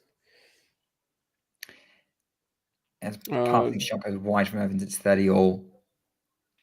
Are we sure, Jake? Are we sure that Evans has Alcaraz exactly where he wants him? Yeah, this reminds me of a conversation that a few of our Mari fans Oh, had yeah. in the Yeah, that was group funny. chat That a was couple funny. of days back. Yeah. Yeah, that was funny because he was down 2 sets in a break, and I think it was Jack said he's got him right where he wants him right now. This is all part of the plan. Thinking Murray was going to do some kind of Kokinakis I heroics. also like Or Scott some Wright. kind of Berrettini, right? He did that against Berrettini at the Australian Open. Was he down 2 sets in a break? 2 sets. Oh no, but here he was playing Dimitrov. What am I even talking about? Never mind. I got confused for a moment. Yeah, I think it was 2 sets. Was it 2 sets? I'm sure he was down. 2 sets to Berrettini, wasn't it? Has Alcaraz missed it? Yeah, I he think did. so. Yeah, he has. So in order for Seed's prediction to come true, Evans has to win. Doesn't have to win one more game. He actually has to lose the next two. Whose prediction? I think Guru had Guru, one. okay. I just Or said he Sid. I just said Sid. Yeah. Oh, okay. So he needs 4 or 5 games, but he said he's only going to get 4 or 5 games or something, did he? I think, but I think he predicted Alcaraz to win the set 6-3. Yes. He said that Alcaraz was going to win this set 6-3. That's what I'm referring to. Oh, I see. Okay. Looks like we've lost Nerlan anyway. He's obviously come in for his 3 questions and then just buggered off again. It's fine. I'm waiting for Ghosty to reappear at somewhat. Yeah, he said earlier during the first serve. He said, he popped by, and I think he might have popped by during the Sabalenka match, or was it this one of the matches? Anyway, I just said, just make sure you hit the like button on your way out. And he said, yeah, I got to go work now or something. I was like, oh, okay. Ghosty. Yeah. It was against Kokinakis. I was just referring to, because for a moment I thought that Murray played Berrettini here, and that was my confusion. Okay. And that's why I wanted to compare it to the Berrettini match as well. But yeah, never mind. Another comparison with the Kokonakis match actually was those smashes from Dan Evans that were just not doing anything, and Alcaraz even tried to hit a winner off one of them, which reminds me, of course, of the Kokonakis smashes against Murray. That I know Damien was very critical of the smashes, basically just saying they were lame. Because they were at that point. Let's be honest, it was not as good a shot as or a point as people thought it was. Bit of an update, by the way. Madison Keys is 4-1 up, might be 4-2 up with some sort of a hold to this game. So Keys up a break in the second set and hoping to take this match on Louis Armstrong to a decider. Jack Draper has broken back against Michael Moe and has held serve for 2-1 in the fourth. So suddenly making it competitive. And it's 30-1 in the second set between Arnaldi and Nori. Nori hoping for a break early on in this second set to try and get his US Open back on track. And Carlos Alcaraz is serving 4-3 in the second set. And I think you're up to date in terms of your single scores. Damien is obviously watching all of these matches at the same time and already knows it. No. Samsonov-Akis I haven't seen a point from yet. Of course, the match we all want to know about is this Tsitsipas brothers match. They are on serve in the second set. Yes. Surprisingly, I am genuinely surprised it's this competitive, to be honest. Yeah. Clearly, Steph is doing overtime. People underrate Petros Tsitsipas. You can't overrate him, I don't think, really. But he got 90 he got 90 wildcards. Okay, but he's actually a very good 90 wildcards he's got in his career. It's a number that I think I've invented. Yeah, it's just invented, but I think though that 90 was actually true at some point, so it could be now better. Well, more than that, I'm not sure, but yeah, clearly, he is actually a competitive doubles player. It's not like Stefanos is carrying him to these wins. And Eleanor's with you, by the way, regarding the smashes from Kokonakis, I think. Yeah, thank you. Alcaraz at 40 love, so looking to get himself a game away and make sure that he does Sidant proud by fulfilling his prediction, gets an unreturnable second serve, and it's 5-3. Eleanor's saying that Petros is an okay doubles player. Yeah, I'm not sure, is it Eleanor or Elena? I don't know how to say it in the apparently it's Eleanor. Eleanor. Yeah, Okay. I never knew that either. So today we have already solved 2 Well, I riddles asked her. regarding. I asked her on the stream yesterday how to Okay. pronounce it because I was Okay. pronouncing it Elena like Elena Rybakina. I think with Jake we can Yeah, I think we were more okay or with less know. Yeah. Oh, I thought it was Jacques. that. Jacques Davis. Jacques Davis. Yeah.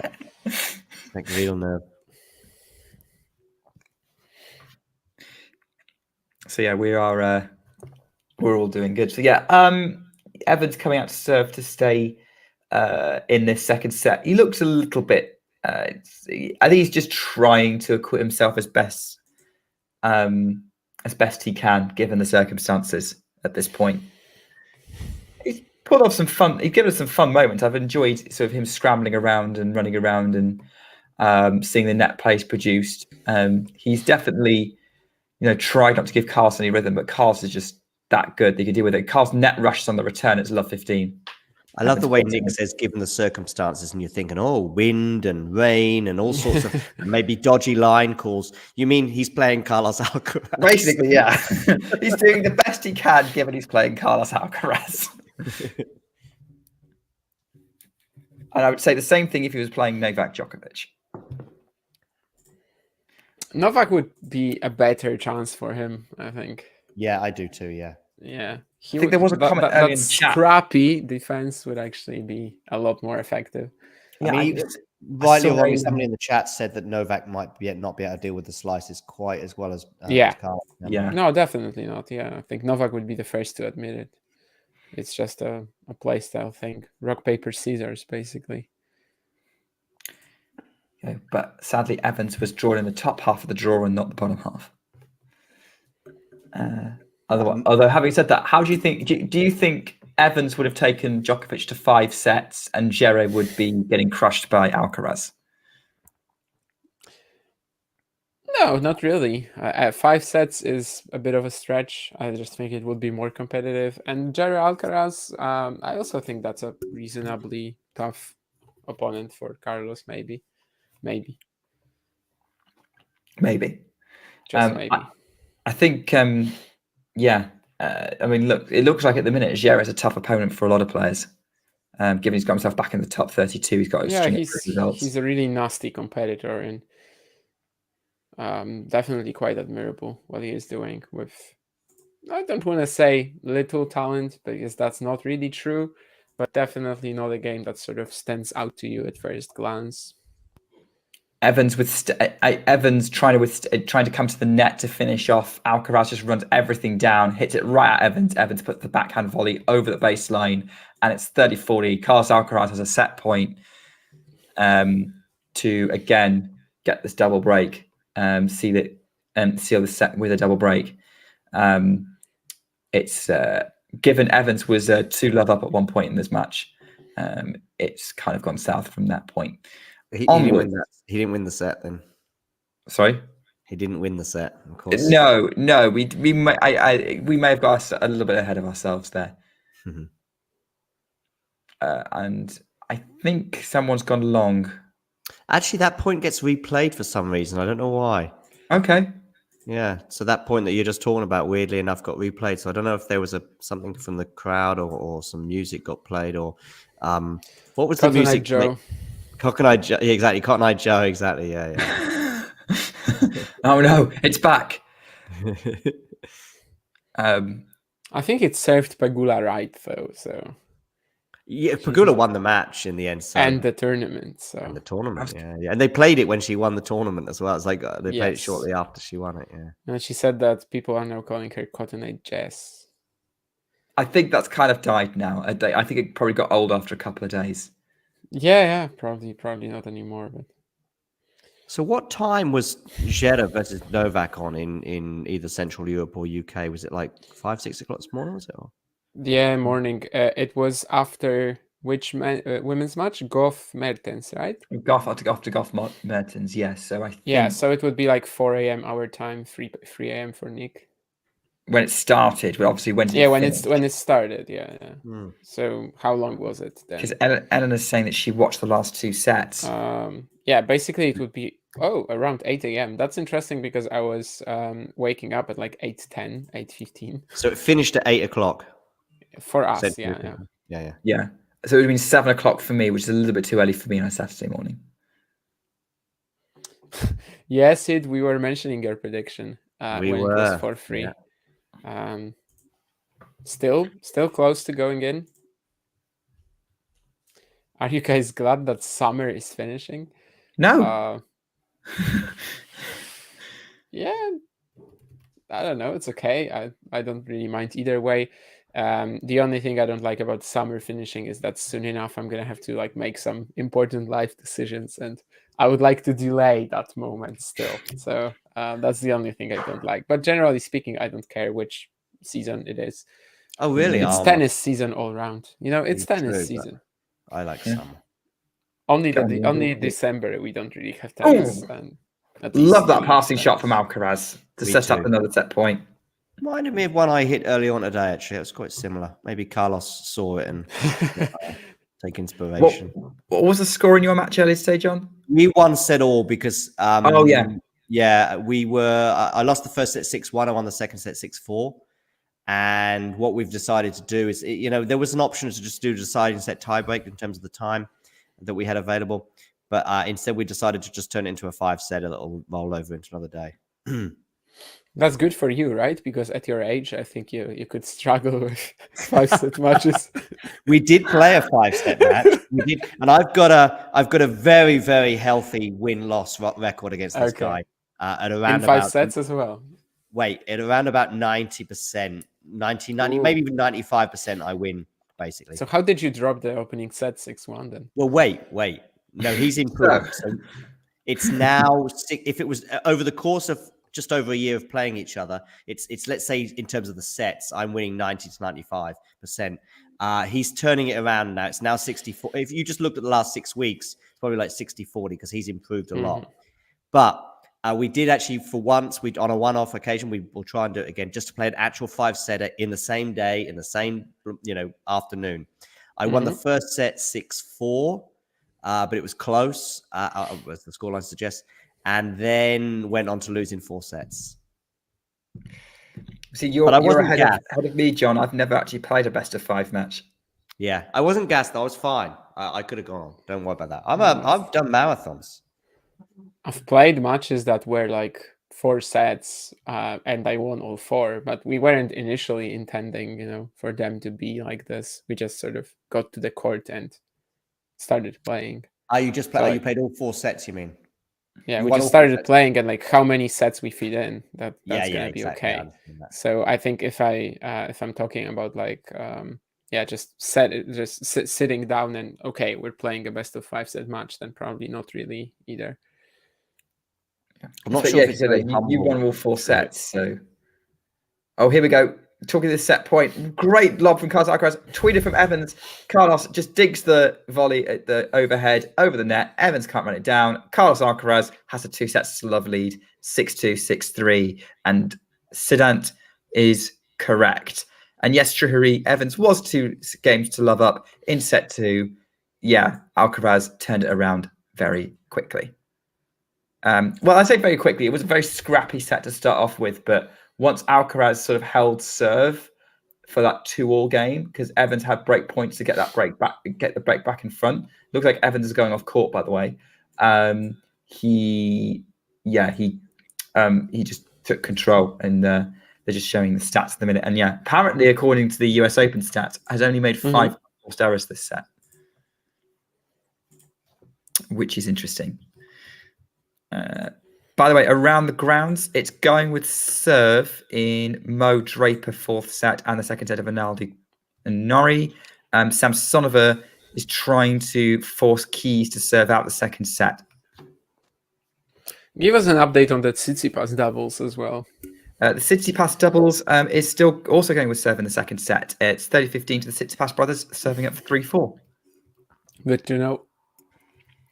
So they are competing with the second seeds, Ivan Dodig and Austin Krajicek.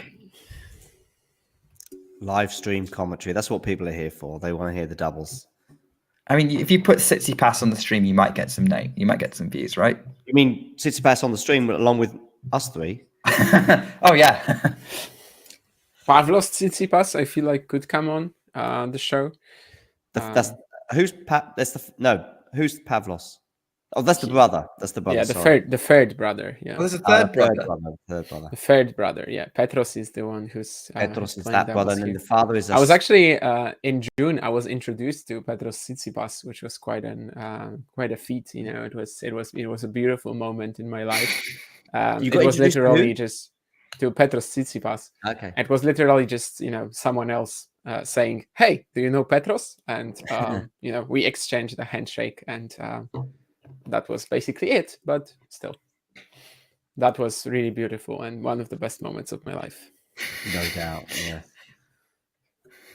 One of the best moments of Stefanos' life, of course, was meeting me. He liked my tweet because I tweeted the image and I said passing shot. There's a pun for you, and he liked it. Decent. Not bad. Not bad.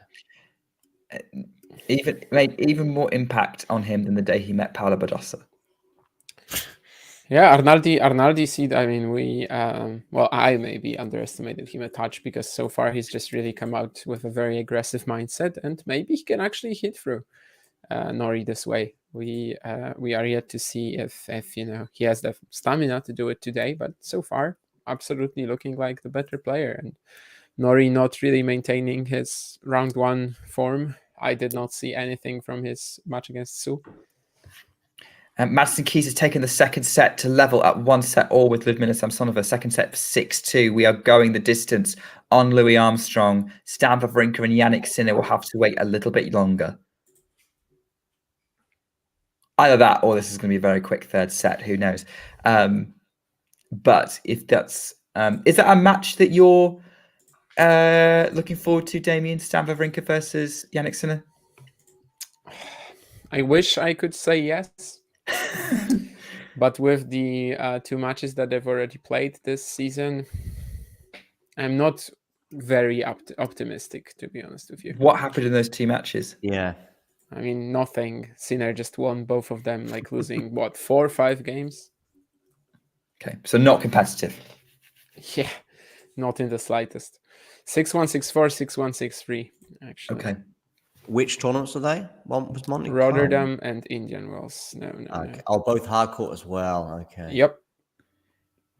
Clay would be a better shot for Stan. Yes. Yeah, potentially. At the minute, although having said that, his clay results have been a little bit underwhelming recently. Yeah, but like he was playing better than than the results were suggesting. Like he was just constantly losing some tight sets, tight matches. Against Popyrin, in the final, in Umag, he actually didn't beat an injured / very tired opponent. But there was that match against Fritz as well in Monte Carlo, which was pretty amazing for him, the first set. And he had 5 set points. Mm-hmm. Maybe could have won if he wins that first set. Yeah, there were definitely some missed chances, but the whole year from Wawrinka has been actually very impressive. It's just a shame that I don't believe in him against Sinner.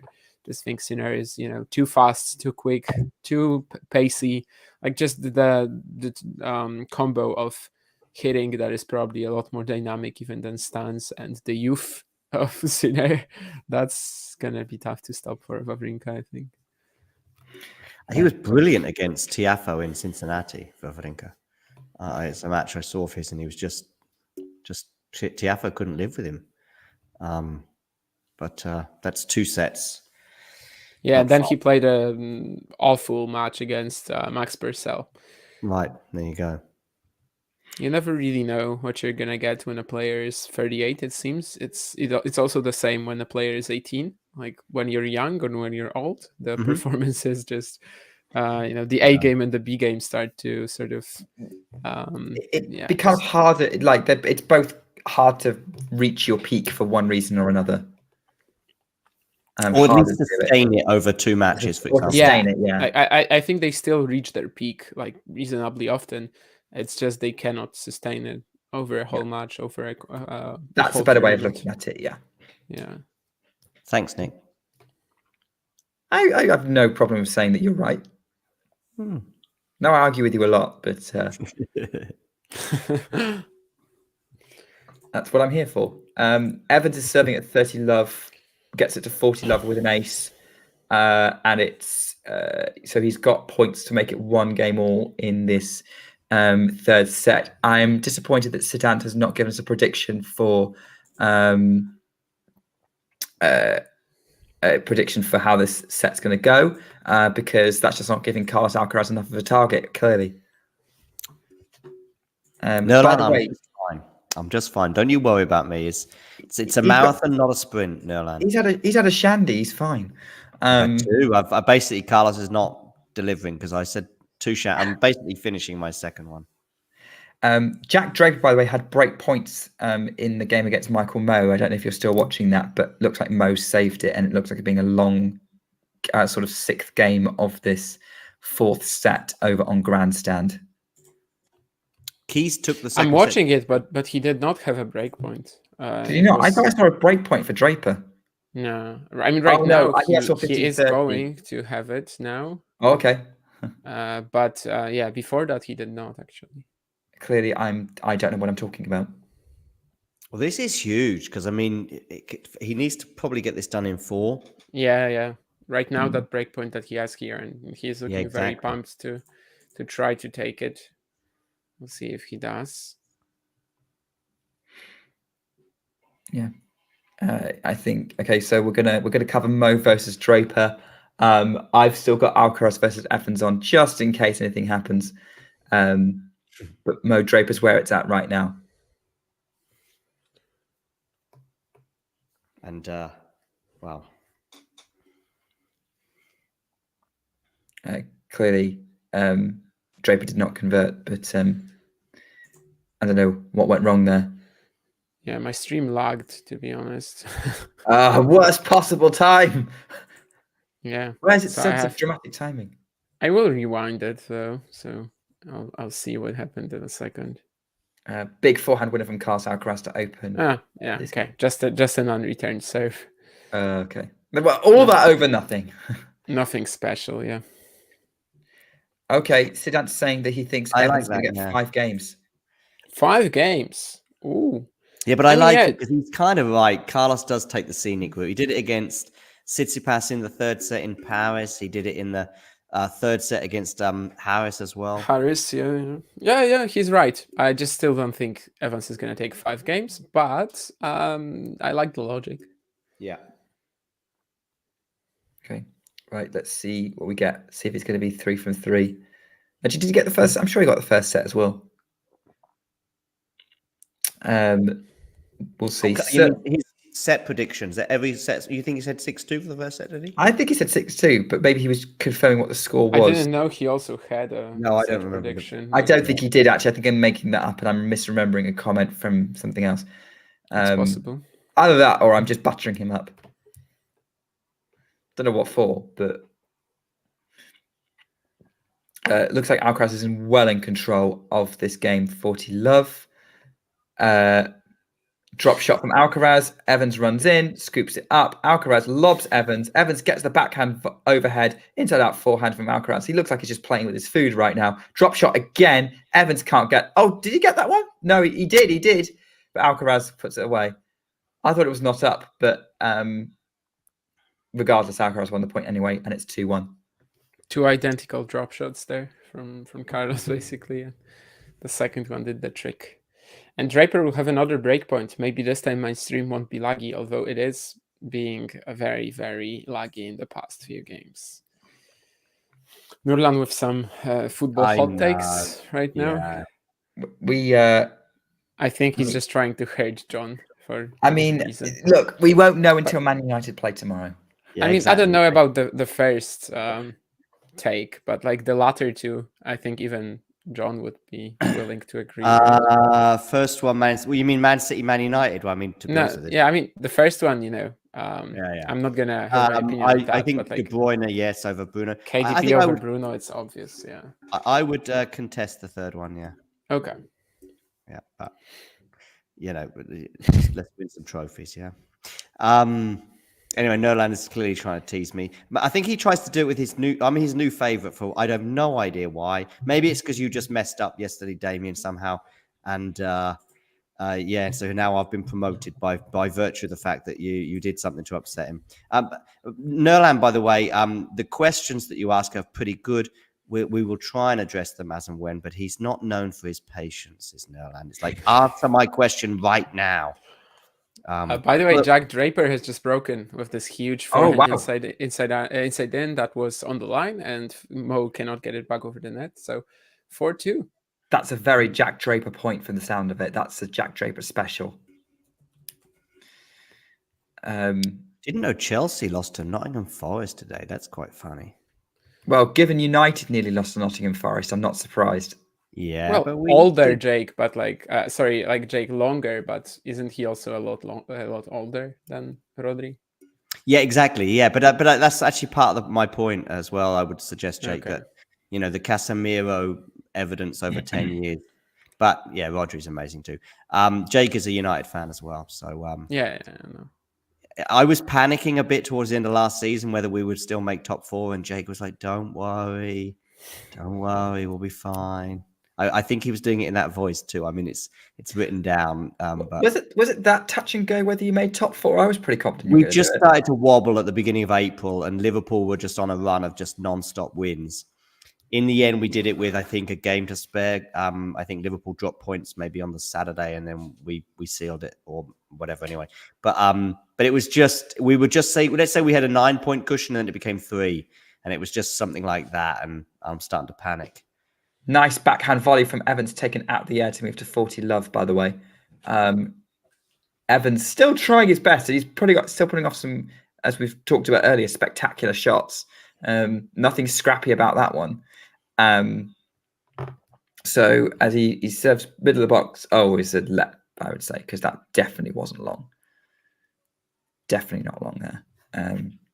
But yeah, Evans still trying to make this third set competitive.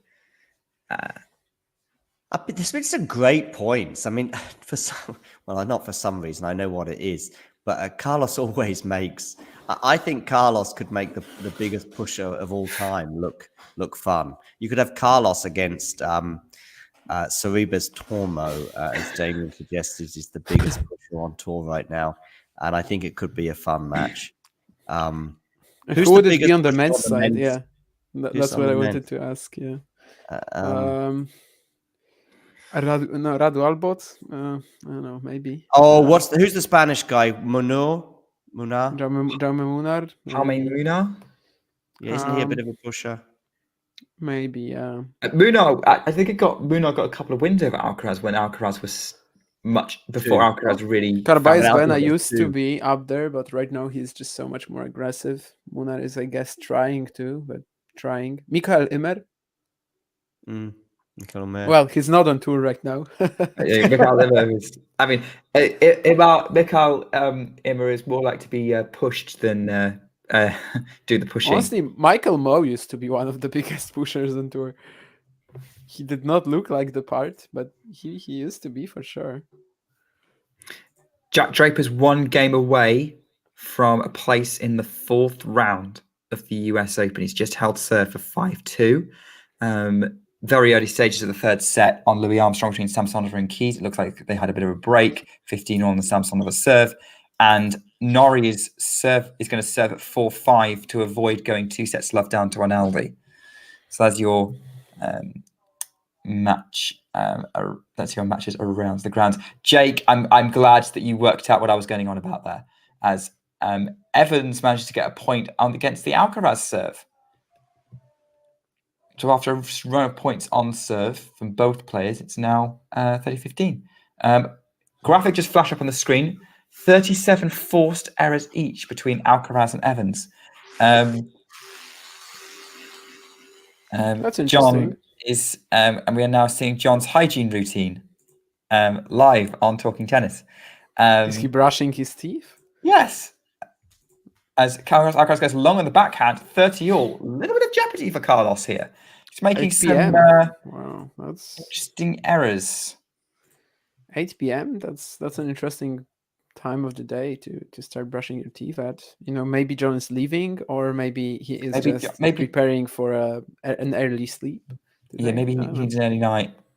Oh no, Damien. Come on. It's 8 o'clock. It's Saturday. So you're leaving. Okay, the first option then. Oh, I didn't hear the first one. Okay, yeah. No, yeah, I was basically giving the two Two options. possible options, and I one of haven't them was been you're to eight- leaving. I haven't been to bed at 8 p.m. since I was about 10.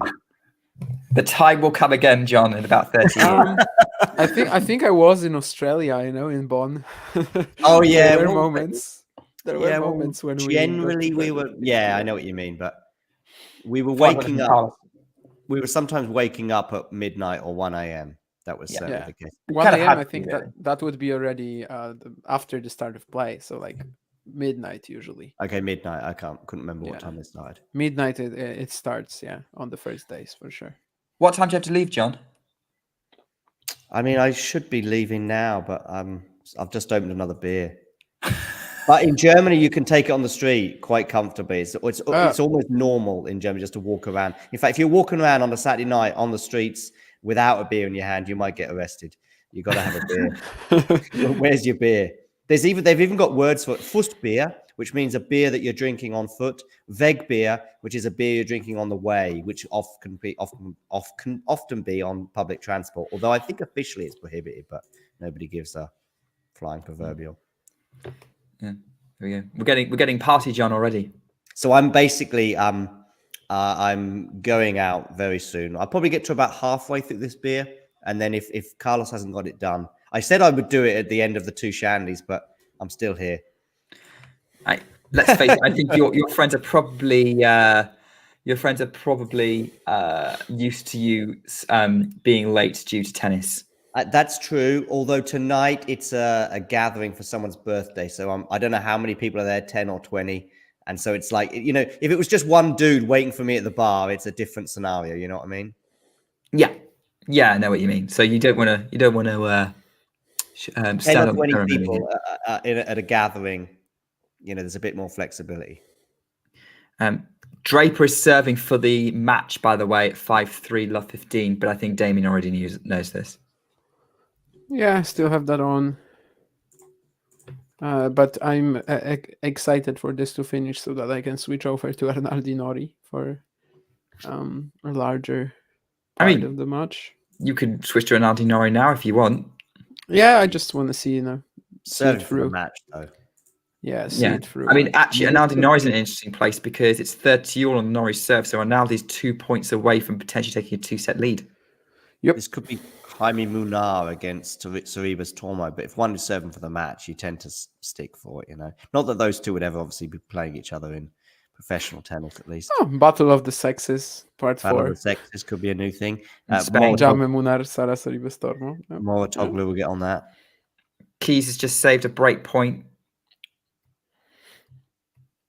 Draper's struggling to serve it out. Yeah, off 30. He played like a pretty tense drop shot and Mo just easily tracked it down. Okay. Is it sort of nerve serving it out, do we think? Or is it? It would have to be, actually. It makes the most sense.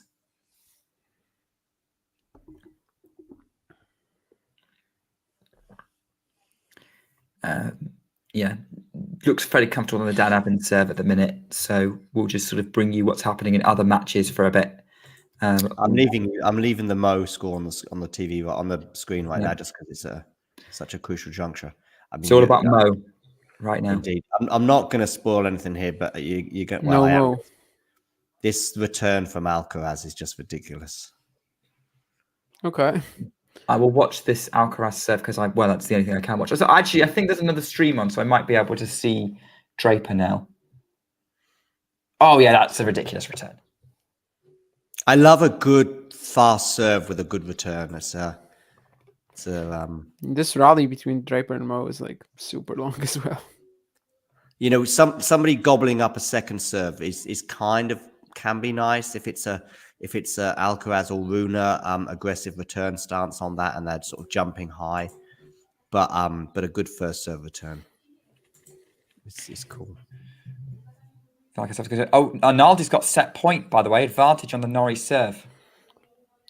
Pretty ballsy from Draper to go for another drop shot, and actually wasn't good at all. But Mo misses this down the middle pass. Draper had to like run away from it in time in order not to get hit. I mean, we could just end the stream now because Nerland's leaving the chat. So, we could even leave it even with Draper serving for the set and Alcaraz, trying to win this match. But By the way, I thought I it was now like a switched streams and I'm regular watching toothbrush. Rinaldi By the Nori. way. I didn't know it was a drilling equipment. Nerland was positing that, yeah. I'm currently watching Rinaldi Nori because that's what the other streams got. So I'll keep an eye on that whilst all the drama is unfolding across multiple courts. And Nori gets the forehand to the Rinaldi forehand. Nori gets the backhand, and Rinaldi picks it up. Nori has to scramble that forehand. Drop shot from Rinaldi Nori runs it down. Rinaldi has to run back. Really dramatic here. Gets up and over and lobs Nori to take the second set. Rinaldi is leading Cameron Nori by 2-0. Maybe we were wrong. Maybe we were too quick to write off Rinaldi earlier when we said that we didn't think that he'd upset Cameron Nori. I know, but maybe that says as much about Nori as it does Rinaldi. That is true. His year has been Nori's year has been since Rio. It's not been great. Yeah, but at the same time, this is sort of the expectation, right? Like, do you just expect Cam Nori to be in the top 10 for the next few years? Well, he's not top 10. Yeah, but I mean, do you expect him to do that? No. Like, this is similar to the Ruud dilemma, because I constantly see people saying that Ruud has had a horrible year. I mean, he's performing, I think, pretty okay relative to where he is in the tennis landscape. Top 10 at the end of the year. That's potential-wise, I think Ruud's still going to be top 10 at the end of the year as well. Yeah, ranking around the top 10 is fine for Ruud. Like, just like a ranking, in the top 20 is fine for Nori. Yeah, I don't see Nori. I think Nori consistently being in the top 20 is where he should be at. Yeah, but like barely in the top 20. Okay. Evans right now is at a very interesting juncture, and I mean, yeah, I've switched back. You gotta, especially as Draper already has match points. So, okay, so we've got two big moments going on right here. 15-40 for Dan Evans on the Alcaraz serve. Let's see whether he can make the most of it. Evans gets the backhand into play. Forehand inside Alcaraz, slice from Evans. Forehand Alcaraz on the attack. Evans, just gets it over the net. Really great stuff from Evans, who's moving Alcaraz around, but he's still running it down. Tries to go back behind Alcaraz, who attacks and passes Evans, who does a tweener, and Alcaraz has managed to finish it mid-court with an overhead. Evans is still picking it up. He's not finished yet. Now Alcaraz finishes it with a volley, saves the first break point.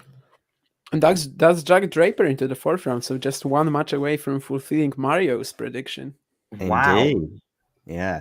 That was another epic point, by the way, with Evans and Alcaraz. Okay. Definitely. Okay, so we've got another epic coming up. So Draper is through. I would imagine he's got more of a chance against Rinderknecht than Rublev, right? Or do you think he's got the tools to potentially upset Rublev? Yeah, absolutely. Why not? A healthy Jack Draper, has like top 10 level talent. So yeah. Jack Draper is more talented than Andrei Rublev. Woo! I don't know, actually, that's true, but depends on what you mean by talent. But I don't think it's an outrageous thing to say. Yeah, I've seen some people. Ooh. Okay, I'm looking forward to whatever this is. Oh, actually, I think I figured out what it is because I've just seen the live score, so I know what's coming. Yeah, and that's actually good for Sid's prediction of 5 games, right? Maybe it's actually going to be 6 games that Dan Evans takes. It's also good for my 1-set prediction. For those who maybe aren't watching, Dan Evans just did a wonderful looped backhand passing shot that lands just inside the baseline, and he breaks Carlos Alcaraz for 4-3. Zidane's saying Evans actually broke serve first. He broke serve first in the second set as well, right? Yeah, true. We saw Evans get really frustrated at the previous point, and you're thinking, I don't know why he's getting so frustrated when he's playing such an epic player in Alcaraz. And I think it's just because there was one point in the rally. So this is the 15-40 point. There was one moment in the rally when he made a mistake, basically. He just didn't execute as efficiently or as aggressively as perhaps he should have done. And of course, you do that one moment in the rally against Carlos and he punishes you. But I don't know if you remember his reaction when he didn't break serve. He was very annoyed, Dan Evans, and he threw his racket on the floor. However, that passing shot, could Alcaraz have got his racket on that, by the way, that passing shot? Did he just let it go? I'm not sure. I'd like to see it again, actually. Okay. Do you mean the break point when break? right now, now? So I was actually sort of talking about both points at the same time, but the break point, yeah, I saw him sort of hold his racket behind his neck in that sort of I'm letting this go, but it may also have been, look, I'm not getting this. I'm just hoping it ends out. Is it the shot that Evans broke with, or Yeah. Okay, I'm gonna rewind to that then because I don't remember it actively. Again, to see if Carlos. There was 30-40, right? Yeah. Because that previous point it was the great one where Alcaraz won. Yeah. And then where are we with the next point? Where is it? Okay, here it is. Yeah, he definitely let it go. He definitely let it go. Okay. Yeah. It was just a choice. No. So you think he could have got a decent racket on it? Oh, easily. He definitely let it go. He made the decision not to go after that.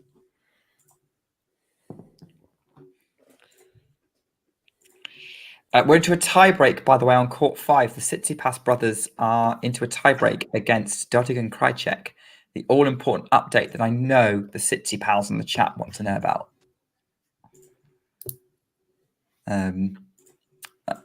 It appears that Nurlan has left and taken I think it's because maybe Ghosty wasn't here as well for them to have their banter. So he said, I'm off. I'm leaving the chat, guys. Take care. But he also says, take care of yourself. So I think it's not a Nurlan, I'm annoyed departure. It's a content Nurlan, which is a very rare Nurlan, actually. And one I'm not sure if I feel comfortable with. He's going to be content if Buskova beats Jabber 6-2. That's when he's going to be content. Oh, he'll be back.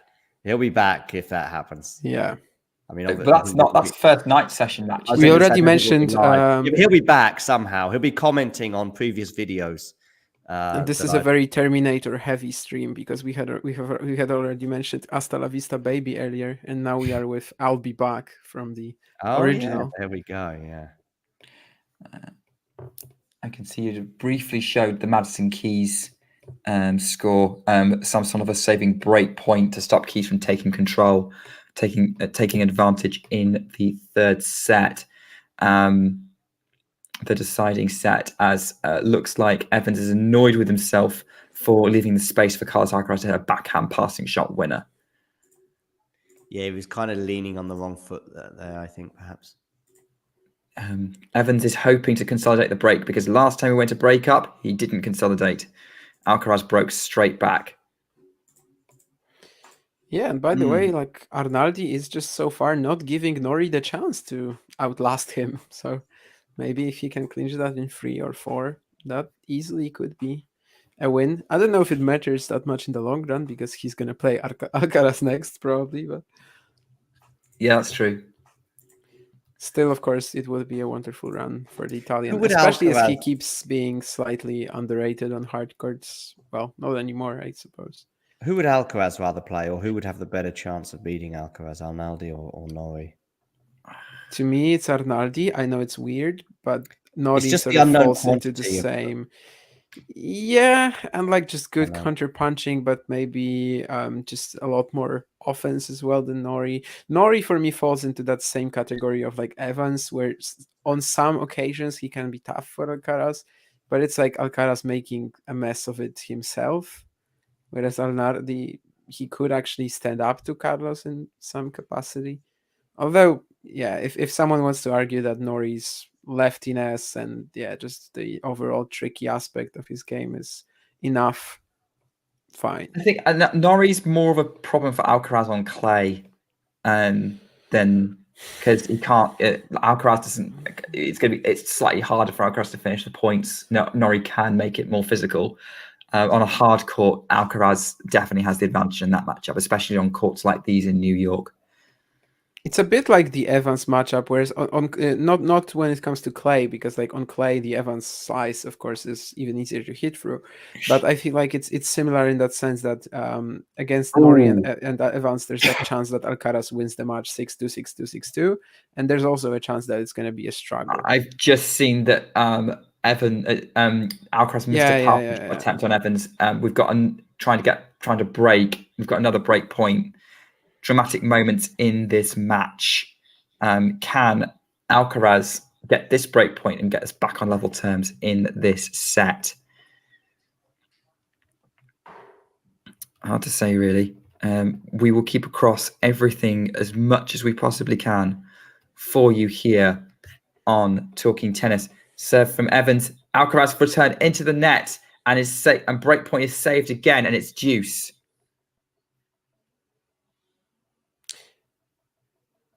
That's interesting as well. And Alcaraz is annoyed he didn't quite get that return into play.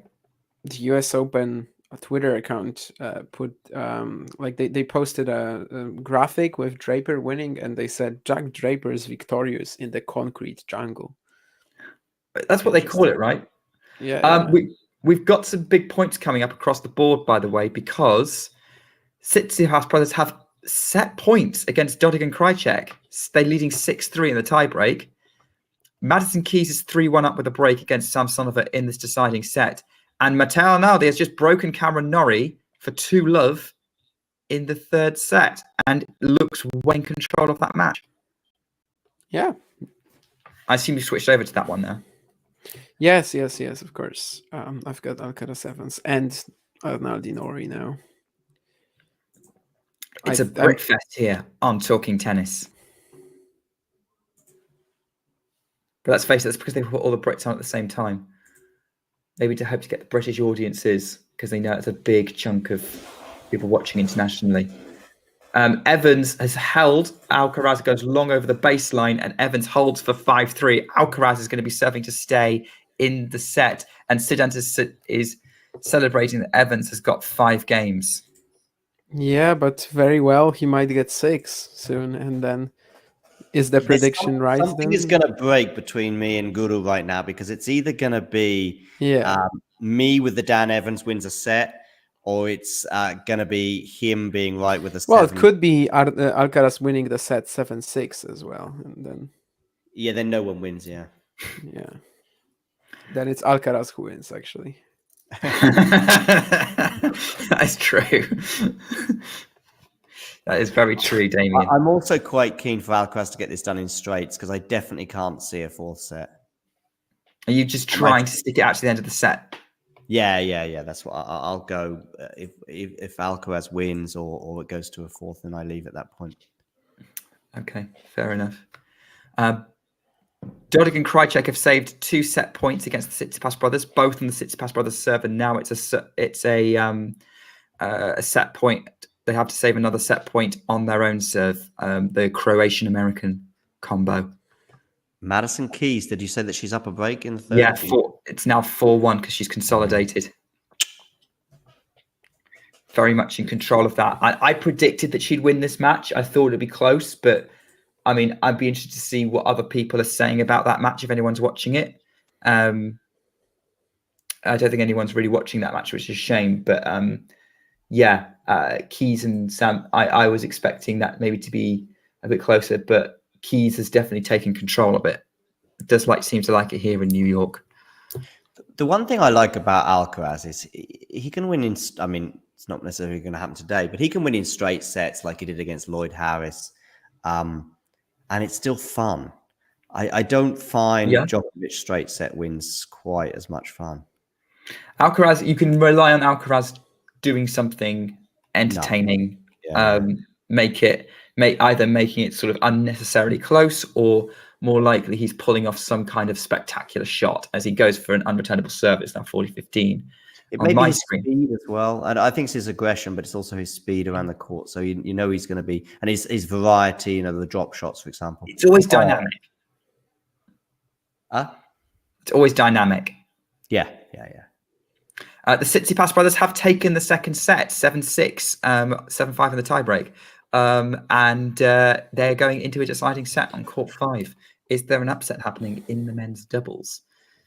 Or is By it an the upset? way, Yeah. Iga Świątek gets the night match tomorrow, interestingly. Oh, But that's also Labor Day weekend, right? Because it's Ash or Wozniacki Armstrong? Goff. Ash. It's Wozniacki Goff in the day session. So I did think it might be that way around because they put Goff on at night a lot, and a match between two Grand Slam champions does deserve to be at night. Is it first night session or second night session match? no, I mean Goff is during the day session. There's Yeah, no, only I meant one. Świątek Ostapenko. Świątek Ostapenko, the second. The first one is Djokovic Goyo. Oh, Djokovic guy. What the? Why not Tommy It's actually- Paul? No, it's gonna be close. I think Tommy Paul is on Ash as well. Okay, but earlier on. Day session. Yeah, the first match. Yeah. I guess Paul Sunday doesn't Shelby. matter quite so much, but I guess maybe they think Um, they're going to get more on ice on it during you the think day. Goyo No, against They Djoko- really swap it out during the Labor Day weekend. Why Yeah, is the it way Goyo Djokovic has been always gets serving, night? he's gonna keep it close. He's gonna keep it close, the way he's been serving, the way he's been playing. I do think that Goyo is actually a pretty tough opponent for Djokovic. I even want to say he's like similarly tough, like I don't know, to Fritz, for example, or Tommy Paul, or especially. I think Goyo has a better chance of upsetting Djokovic than Paul. Yeah. Bold words here, but I'm more annoyed, to be honest, that I can't watch that Świątek Ostapenko match Yeah, it'll be because that's going to be stupid o'clock for my time. yeah, that's gonna be stupid o'clock, but I'm gonna watch it, I think. Okay. I don't know if I could get away with it and be able to be functional. at Today work. there's a challenger final in Zhangjiagang in China at 4 a.m. Okay, so you've got to cover that. Yeah, basically I'm not gonna go to sleep before that, so I'm gonna be watching the U.S. Open and then Zhangjiagang. Zhangjiagang is where it's at. Yep, I mean not really, but kind of have to watch it. Like I don't think it will be that good. I don't even think it will be competitive, but. Who's in the final? Terence Atmane, maybe you know him. He wasted match points against Duckworth in the US Open qualies here. Okay. And the other guy is Mikołaj Haliak. I don't think there's any chance you are going to know him. He did not have a single Challenger Major win before this week. Yes, Okay. he had 2 Challenger Major appearances in Zhuhai last week and also Izmir 2017. So yeah, I don't think there's a chance in the world you're going to know him. But Atmane, around 200 in the rankings at least. And I think he should be winning this one easily, although he did save 6 match points in the opening round against Fajing Sun. These Chinese challengers so far have been very weak, but maybe the next couple of weeks will be great. Shanghai is coming up, and there's Watanuki, O'Connell, Yuncheng Shang. So that sounds a lot. It's a strong feel on that one, yeah. Yeah, it's not really that strong. Like there's no depth to it, but you have Watanuki and O'Connell as, of course, top 100 players, and then Yuncheng Shang is, well, basically a top 100 player level-wise. Jake's got some interesting insights in the chat saying about Nori and Arnaldi, saying that Arnaldi's painting lines, but Nori is not showing much discipline. Yeah. Like there's been a lot of I don't really know how to describe them, but they're like middle of the court backhands from Nori that he just sends way wide, and with seemingly no reason. But Arnaldi certainly painting lines as well. Yeah. Yeah, so it's a bit of it's always the case of one of those matches because I get annoyed. That's always the case, right? Yeah, I get annoyed with people who kind of say, "Oh, so the match only happened because so and so played badly," and I'm like, "No, both. It's a bit of both. One player played well, the other played badly." In most cases, yes. Of course, there are some extremes, definitely, but in most I don't cases, know if I've watched. I can't think of a tennis match I've watched, maybe because I blocked it from my memory of it was entirely decided by someone playing shockingly badly. I think there's a lot of examples. Well, I don't watch those matches, clearly. How about... what about second and third set Casper Ruud at the French Open final? Or even from the middle of the first. You don't think his ceiling's that high, I know, Damien, but Oh my word, that's a great return. Forehand winner from Alcaraz to save the first set point 40-30. No, like Casper Ruud against Novak Djokovic is the example. No way. He was terrible at the end of the first set. He should have won it. He had a smash. It was just. It was his normal level. That's what I Maybe. think. He was just Set playing point, Dan Novak, Evans. Set point, Dan Evans on Arthur Ashe Stadium. 40-30, 5-4. Evans puts the first serve into the top of the middle of the net. As in, Let's say the low part two of that. sets that Thiem won against Djokovic in the Australian Open final, for example. You think Djokovic was bad in those 2 sets? I mean, he was basically unexplainably poor, not moving too well and looking wary as well. Wow. I mean, Dan Evans Great. has just Oh, my had word. That was a one of huge the- opportunity for Dan Evans. Yes, He's put his I hand wouldn't on say his it was head. one of the easiest put away volleys I've seen, but you know, the fact that Alcaraz was on the ground and like the court was entirely open. Yeah, he's shaking his head. He's smiling about it, but he knows that, like, I mean, he might not be smiling about it later if this Alcaraz uses an opportunity to break back. But Yeah, if he loses the set, he's not going to be smiling about it anymore. no. And I mean, maybe this could be a chance for Sid's prediction, right? Because now there's a mental meltdown coming from Dan Evans, and he loses this game and the next one on serve as well. you cannot afford to squander set points against Carlos Alcaraz, Novak Djokovic, Rafael Nadal, and their ilk. Well, Evans will have another one though, so Oh, you okay? That's never mind then.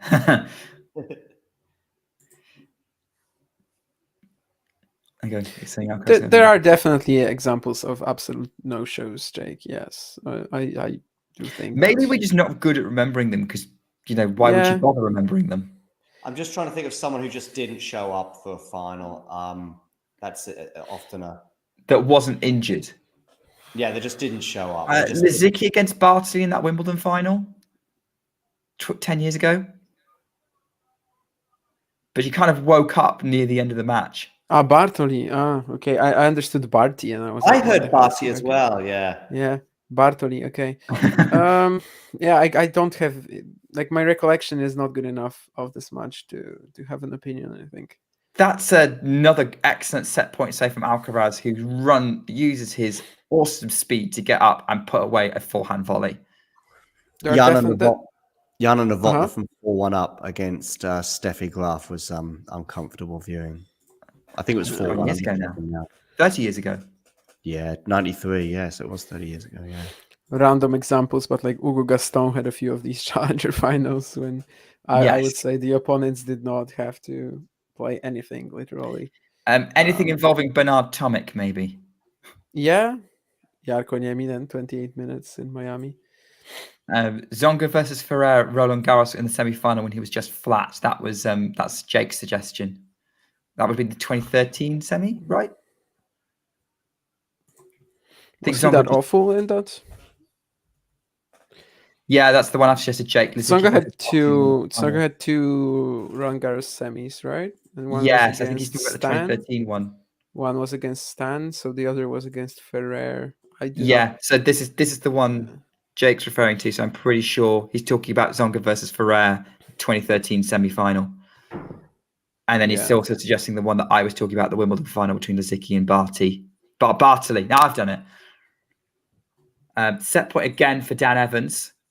John is waiting to see if this is all done and we are extending into a fourth before he disappears off. Serve out wide, Evans misses. How about Andy Murray losing to Grigor Dimitrov in at Wimbledon 2014? Oh, I thought you were going to talk about this week because he wasn't great this week either. Yeah, I mean both matches. You could say that. I don't remember that match. I remember it happening. I just don't remember. I don't remember anything of it. I remember it being a huge upset at the time. Yes, particularly if you were British. I think like anyone who didn't follow tennis closely was like, "Who's this Dimitrov guy?" I mean, Murray literally won the last. Murray literally won the last two editions of Wimbledon, sort of, because he won the Olympics and then won, won Wimbledon 2013. That is true. But Murray hadn't had a great season up to that point. Like that French Open semi-final he had in 2014. Yeah. Was right spot up to that point. He saved it at the end. That's true. Rather than there, I think he was injured earlier as well. Yeah, he was coming back from surgery. Yeah. Alcaraz has saved set point again, by the way, with an overhead. I mean, Dan Evans has to win it at some point, you know. 5th set point that will be already. Am I right or am I not? It sounds about right. Yeah. Alcaraz messes up there though. He should win that point. Okay. Berrettini versus Sonega in Stuttgart. Yeah, but they're like he wasn't ready at all. So I guess, but yeah, I mean there are definitely tons of examples, but most of the time it is a bit of a combination of both for sure. And also Madison Keys has just defeated I was Lyudmila about to say, yeah, 5-7, 6-2, 6-2. So she's into the 4th round. I think, yeah, she's joining Kasatkina in the 4th round, who won earlier. And there we go. Dan Evans takes the set. Great serve as well. Finally puts it away. So, John, thanks for being with us. Enjoy your birthday event. Obviously, not your birthday. My birthday doesn't exist. I don't have one. Yeah, John is ageless. I'm the opposite of the Queen. She had 2. I have 0. That must be about a year since she died, because she died during the US Open, I think, or maybe just. Yeah, it's about a year now. Yeah, because I remember I was in a high-rise building in New York looking for a hairdresser's, funny enough, and this security guy said to me, "Man, you got to get out of here." And I was like, "Oh, okay." He's obviously kicking me out. You know, I shouldn't be in this building. I guess it was an office building. And I said, "Oh," I got a notification. I said, "Oh, the Queen has just died." He said, "Well, would you look at that? You've still got to get out of here." Yeah. Anyway, I'm gonna get out of here. Just end the stream whenever, basically. Yep. Just thanks, John. I'll leave the Alcaraz score on the screen for now, but yeah, do whatever. See ya. Thanks, John. Do whatever is quite a risky thing to say. I think when us on the stream, but live, mind you, having said that, with John, there's more risk, I would say. So yeah, lots of drama just happened because Carlos Alcaraz has dropped a set to Dan Evans. Madison Keys has won on Louis Armstrong Stadium, and John Silk has left the stream. Nori is which trying one to of these? Penalty. I wonder which one of these has the biggest impact on the tournament, and I think it's clearly John Silk leaving the stream. Yes. Absolutely. Also, Petros and Stefanos are down a break in the 3rd to Ivan Dodig and Austin Krajicek. So I did think that Dodig and Krajicek would probably come through that one, but still fair play to the Tsitsipas brothers for getting that set and making it close. I mean, they might still break back. It's doubles. And Rinderknecht and Rublev have just started on Grandstand. Yes, that's what I will likely be watching after Alcaraz and Evans are done, I think. Or maybe after Nori and Arnaldi are done, because it's currently 4-1 up for the young Italian. And someone else earlier, I was actually about to refer to this, and it was Sid who said this should have been Nardi. And I remember I wanted to say that no one really expected this to be Arnaldi, I guess, that he was going to be the one to break through out of all of these young Italians, but currently he's showing that he absolutely belongs. Well, I'm of course not talking about the Italian prodigies like Sinner, Musetti, Berrettini. I'm talking about like the 2nd tier, let's say. Most of them actually are like have this pattern where they have 1 year when they look like great prospects, then they slow down a bit. They have this bounce back, and a lot of these guys that were impressive in 2021 are currently enduring that. Is there going to be a night stream tonight? I do not know. I don't think there is.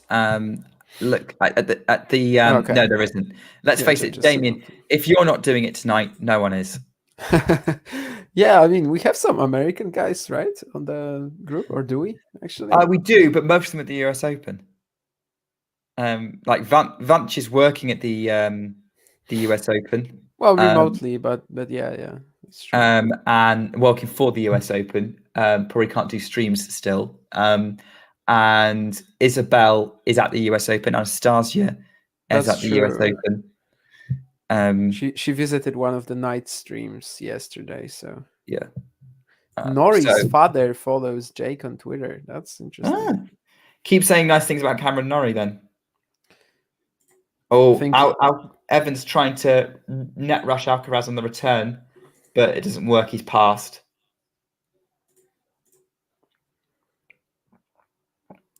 Yeah, most of the US Open. That's interesting. Yeah, the last few days it's just been me and John, or me myself and I yesterday. But it was fun. Actually, if you're right being yourself and you for a couple of minutes, just want to Yeah, fine. I just need to pop off for a second. Absolutely. I was actually more comfortable doing the streams, during the night sessions, because then there's not that much tennis to be watched. So, I'm easily just sitting here and watching two matches at the same time. Whereas in the day session, I felt like if I did some commentary, I was going to lose too much of the action. But of course, that's not really relevant anymore with basically just 2 or 3 matches going, well, 4 at tops. 4 tops going on at the same time. So right now it's not really a concern anymore in the third round. Oh, I'm talking of singles, of course. There's plenty of doubles action. I think that juniors event will be starting pretty soon too. I'll try to catch some of that at least, depending on my schedule. I think so far they have only played the qualifying for the juniors yesterday. I don't know if the draws are even out.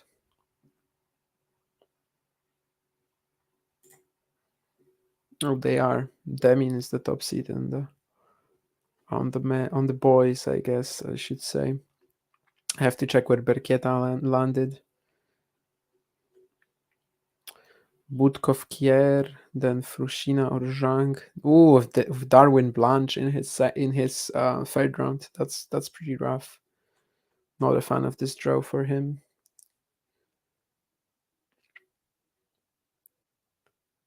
And also, I think he's in Henry Searle's quarter. So, yeah, not an easy one for Tomek. I think this should be his last junior slam, probably. I don't think he's going to be playing them next year. Just going to try some pros action already.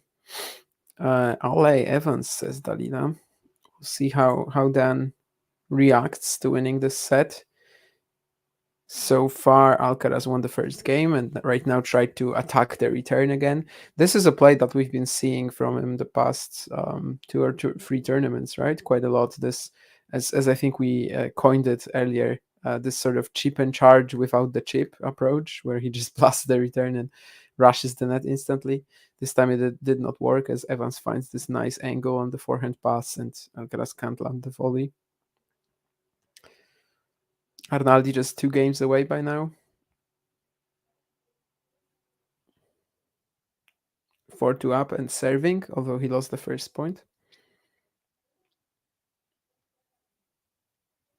Another one of these backhand unforced errors from Nori. I'm actually interested how many backhand unforced errors of the ground, straight up off the ground, Nori has today, because I feel like it could be quite a lot compared to Arnaldi and compared to his forehand stats as well.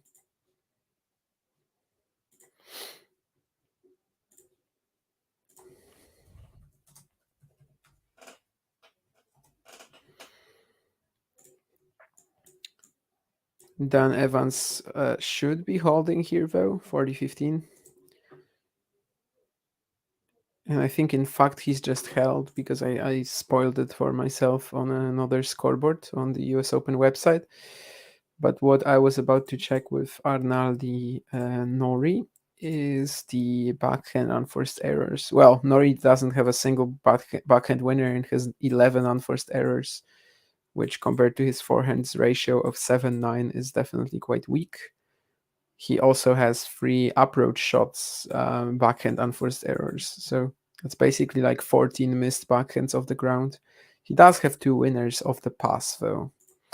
But yeah, certainly not the sharpest that Nori has played, but also impressed with how Arnaldi is just not giving him the chance to outlast him and painting lines quite a lot.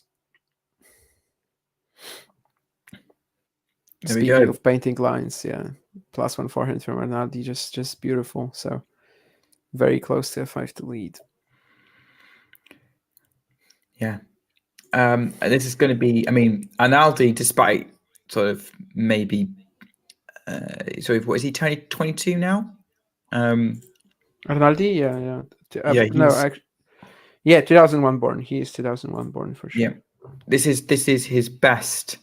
Obviously his best year in tennis so far. Anyways, now yeah. top 100.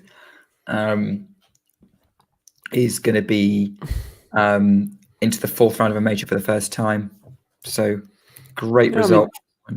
At the end of the year, I would assume he must have been like what 150 or something, 130 something. Mhm. So yeah, it's a huge rise, and definitely the only one of these young Italians that really avoided that. Well, 144, 134 was where he finished the year, but certainly one of the only Italians who like avoided that little drop off after the first great season. I tell you what, you've got some stiff competition for when we do Jacob Player of the Week after the US Open, because it's between That's true. Hijikata and Goyo. Surely. Yeah, 3 guys breaking the top 100. I don't know, maybe John is going to want to do it on Monday as well, because theoretically it doesn't have to be out of the ATP rankings, right? True. Maybe just after the first week. I think on the first serve early, he was talking about maybe doing it after the US Open. Oh, okay. Goyo, Hijikata, Stricker. Yeah. All of these are likely going to lose. Stricker had a big upset. Yeah. Hijikata, not so much. And Goyo just was so dominant. So I think it's maybe more between Goyo and Stricker. But then again, relative to expectations, Rinky was probably the one who no one was thinking had a shot at round 4. Whereas Goyo, I had him picked there. Stricker was like a Stricker or Raonic thing for me, because I just didn't believe in Steph. So Hijikata was probably the most surprising one. Yeah. Well, Hijikata Kotov was I guess he had the lead there in the first round, but then no one really thought he was going to beat Fucsovics or Korda. And of course, Zhang, Ruud, Wolf, one of these guys, that also sounded impossible. Yeah. Yeah. I would agree with that assessment. So I think it depends on sort of what values. Obviously, if I think Goyo is unlikely to get past Djokovic, but if Hijikata or Stricker make the quarterfinals, I think that's probably going to see. Yeah, I don't think they will though. Hijikata against Tiafoe, that sounds unwinnable. And Stricker, I just think after back-to-back 5-setters, and with the way that Fritz has been progressing, which is literally an hour and a half every time, I don't think he has a shot at Fritz either.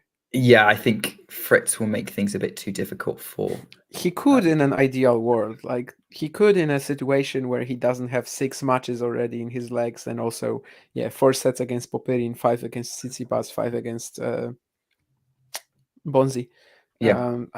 He could if that wasn't the case, but with that, and that's the only reason I'm so heavily backing Fritz in that match. Is I don't know if Fritz is the most physical player on tour, but he can make someone work if needed, and he is top 10 for a reason. Yeah, I just don't think Stricker has a shot at beating him. So I think all of these will probably lose. Probably. Did Craig Gabriel say something to Vanch again? Yeah, I've no idea. Like, what's he said? And is this a running thing? I mean, I remember this one time occurrence when he was very mean to Vanch for no reason. Or basically for Vanch like trying to call him out on something, which I don't remember what it was really, but then the guy said just sort of tried to make a fool out of Vanch for whatever reason, and I didn't really get it. But there's no reason if that's to try and make a fool out of anyone, to be honest. Yeah. Like, the words that he said, the examples that he used, it was just all really entitlement and like, see how big a journo I am. That was really the vibe from I Craig think Gabriel. There's people out there who, particularly old, the old news, if we're like, don't like the new money, which we are. So that's maybe what it is. Love 30, by the way, on the Evans serve. He just put a forehand into the net on my screen. So a little bit of an opening here for Alcaraz to get a break in this fourth and kind of wrestle momentum back. Damien, can you do first serve with Mario tomorrow? Why do you ask me that? Oh, there, John on the stream. Let me think. Sunday, tomorrow, 3 p.m. Ooh, let me see when the Challenger finals are at. Okay.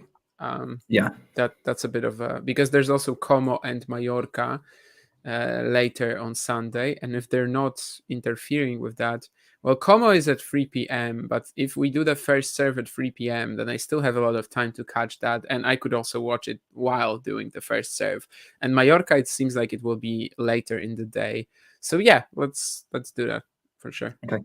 Ladies and gentlemen, Damien and Mario are going to reunite tomorrow on the first serve to recap all the drama, but they won't just be talking ATP this time. Yeah, it will be the first serve. And yeah, exactly. That was the thing with Jake, with Vanch, that Craig said that he only got credentialed at San Diego because they felt sorry for him. It was a very weird. That's a weird idea there. Like, why would you bother? Like, Vanch can bring first serve forward to 2 p.m. Sorry, like if you want, I don't really need that. But if you want to. I'm fine either way, really. If a match is that I kind of have to see is starting at the same time, it's only gonna be the first hour, really, and I'm gonna be watching it in the meantime anyway. So either way, I don't really care. But yeah, that was like half a year ago or something, right? Or maybe a few months ago, that Vanch Craig interaction. That's why I was wondering. I think Craig said something else now by the look of it. I don't know what. I'd have to look at. I started looking through his replies and it doesn't seem like it. At least I went back to August to 28. Yeah, but anyway, so there you go. So it looks like first serve, depending on what Mario says, first serve tomorrow will be at 2 p.m. Central European Time, 1 p.m. Greenwich Mean Time, and 8 a.m. In Eastern Standard Time, as Evans holds. Big hold from Dan Evans there from Love 30.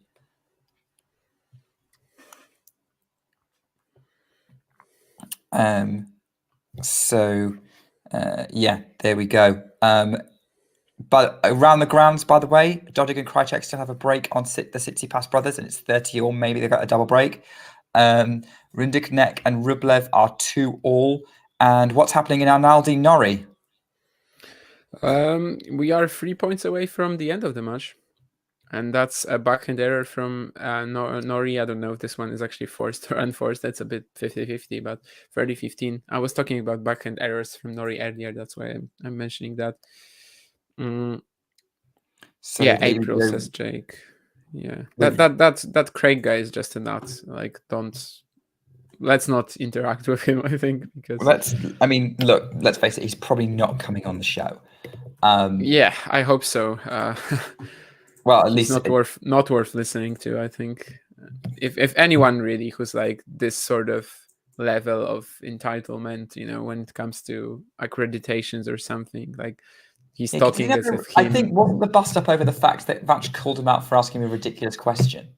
Yes, you're right. That was about a question at obviously this Craig guy knows nothing about tennis. That's first thing, and the other is that getting a press pass is I don't know. Is it really something you should be boasting about? Great passing shot winner from Alcaraz, by the way. 30 love. Both guys are smiling at it because it was just that good. Both of them were all over. Too much points, Arnaldi. By the way, talk us through that. Let's focus on Arnaldi Nori. I think this is where the drama's at, guys. Arnaldi versus Nori on court 17. The number 14 seed, 16 seed is in trouble. 16 seed, yeah. And he gets there. Backhand cross-court winner. Big roar, 3 sets. Wonderful stuff. He will, I think, be very close to breaking the top 50. I think he's in there live, but maybe soon to be as well.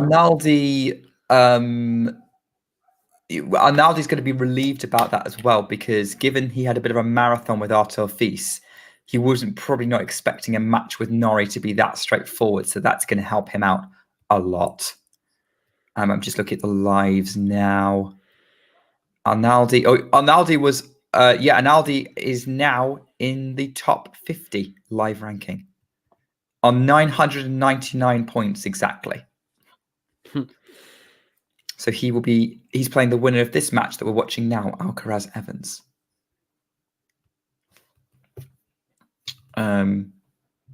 I think he'll probably be hoping for another Brit to face. Actually, live ranking, Stan Wawrinka's top 40 right now, which is not bad for a 38-year-old. Definitely not. Is he the oldest player in the top 100? I would assume so. Am I right or Probably. not? I can do a quick filter on that because Yeah. In the top 1,000, the only players older than him are Konstantin Kravchuk, Gilles Simon, Fernando Verdasco, and Feliciano Lopez. So Lopez is retired, Simon is retired, Verdasco is 437, and I think Kravchuk has not played in a while either. Yeah, I was going to say Verdasco must be close to retirement, surely. You'd think so, but you'd think so over the course of the last 3 seasons. You're right. Wawrinka is the oldest in the top 100. Yeah, Kravchuk has not played this year either. So it's basically Verdasco only in the top 1,000 that's older than him and still active. Yeah, and then we used to in have the quite top 1,000. In the top 1,000, of course. We used to have quite a few 40-year-olds in the top 1,000, didn't we? Because we were at one point like a few more. Was there Estrella Burgos? Dr. Ivo. Yeah, Ivo. Estrella Burgos. I'm not sure if he actually got to 40. Maybe not. I'm not sure because he was born. Yeah, he didn't. He retired in when he was 39, maybe. Yeah. Okay, so just missed out on that. Well, he probably wouldn't be ranked that high then. Second oldest in the top 100 is Richard Gasquet, who's 37, and then the third and fourth oldest are Djokovic and Murray. I forget which one is older. There's only like a week's difference in their age. Eleanor, yes, Stan is going to move ahead of Andy in the live rankings. Live ranking, Stan is 40, Andy 41. So they're right next to each other there. I think Andy's lost some points because obviously he got around. He didn't defend his round 3 from last year where he lost to Berrettini. It's only one round fewer, so it's not many points, but it's enough. Yeah, Jake, I'm talking top 100. Yeah, because that's what I've got in front of me because I'm using the ATP site rather than the other, the sort of the more popular one, maybe. But I use the other one for WTA rankings, the official, the kind of the live tennis rankings one. Yeah, Andy and Stan very close in ranking right now. I think Stan has the edge against them in the matchup at the minute. Whenever they've played, Stan's won it outside of grass. So yeah, so Arnaldi is through against Nori. So by the way, on Louis Armstrong, Stan Wawrinka is and Yannick Sinner. Speaking of Stan, they are warming up on court on Louis Armstrong, and Rublev and Rinderknecht. Rinderknecht might be is at 15:30 on the Rublev serve. Now 15:40, so he's got break points. Has Rinderknecht to take a break lead in this first set, and make life difficult for Andrei Rublev. Which match are you going to be watching, Damien? Other than I know you've got the Alcaraz Evans match on, but yes. Alcaraz Evans, and I think I'm turning over to Rinderknecht Rublev, right? What else is there really? Sinner and Wawrinka are warming up now. No. I definitely want to see if Rinderknecht has a shot against Rublev. Wawrinka versus Sinner is too mainstream for Damien. A bit, yeah. It still feels relatively fresh though. There are definitely a number of like matches between high level players that I kind of despise. Like I don't know. Let's say Tsitsipas plays Medvedev. I don't want to watch that at all. I'm done. I'm sick of this matchup. Like it's just I've just seen it way too much. But Wawrinka Sinner doesn't really fall into that category yet. And also great story, right? Because in 2019 they played at the US Open in the opening round. Who was he playing in the opening round? Rublev? No, Wawrinka Sinner. Wawrinka Sinner, yeah, and that was the year when Sinner had his big breakthrough, and yeah, it felt like maybe he has a shot against Stan. He took a set of him. Nice. Then Wawrinka had a big run, making the quarters, maybe. Yeah, I think so. Because that was the year when Novak retired against him. Yes. So that's 2019. Yeah, I remember thinking it was a bit of a letdown, that Djokovic Wawrinka match. Is that back in the day? That was when they were going like proper marathons when they played. Less so now. Jake is going to be watching Wawrinka Sinner, even if we're not. So, but it looks like he has to for work. Evans is leading 40-30 in this service game. And Ridderneck broke. Fantastic pass. Like Rublev just tried maybe a little bit in no man's land. You know, he hit this +1 backhand maybe just a little too tentatively, but still the way Ridderneck exploded into the forehand counter was pretty awesome. And yeah, just gave no chance to Rublev here. So 4-2 up for the Frenchman. And if Rublev goes out, that would be like another one of the high seeds that I thought were gonna be out early. But yeah, it just his draw sort of got a lot easier along the way. It's weird because we've had a lot of quote upsets in the this US Open that in terms of ranking, but very few people are actually surprised that it's happened. Like I think the only people who could lose at this stage in the tournament and people would genuinely be surprised would probably be Alcaraz, Djokovic, Swiatek, and Sabalenka. So basically the top 2 seeds in both draws. Yeah, we've had some upsets basically on the men's side especially, but they have been like very predictable, maybe not in the sense of who will beat these players, but that these players will get eliminated early. And I'm talking of Ruud especially, Tsitsipas as well. While on the women's, I feel like the only players that went out were like the seeds that were weak anyway. So like Garcia, Sakkari. If it's like instead of them, if it's like what Muchova or Vondroušová in the quarters, that's actually the expected result, right? Yes. So the women's event so far, I think, has been extremely predictable, and which is not necessarily a bad thing. No, not at all. They're all going to play each other, and that's going to be exciting. Yeah.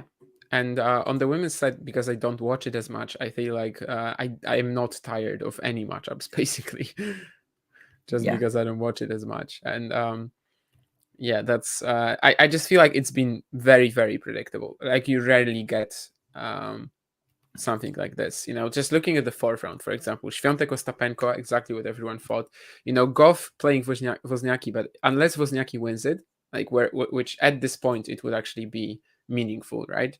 But otherwise, like after the past 3 weeks, everyone expected Goff to be up there. Rybakina, of course, going out yesterday, that was like the big result. We were sort of expecting that maybe because of her health, but that wasn't really the case, right? But that was like the first big result. But yeah, when it comes to like Sakkari going out, the fact that it will probably be Muchova in the quarters, that's not an upset despite the seeding. Garcia, you know, losing, that's not really an upset at this point, regardless of who she loses to, really. And if it's Vondroušová in the quarters, then again, that's the expected result. Pegula still in the event, Jabeur still in the event. Jabeur losing would not be that much of an upset either, I think.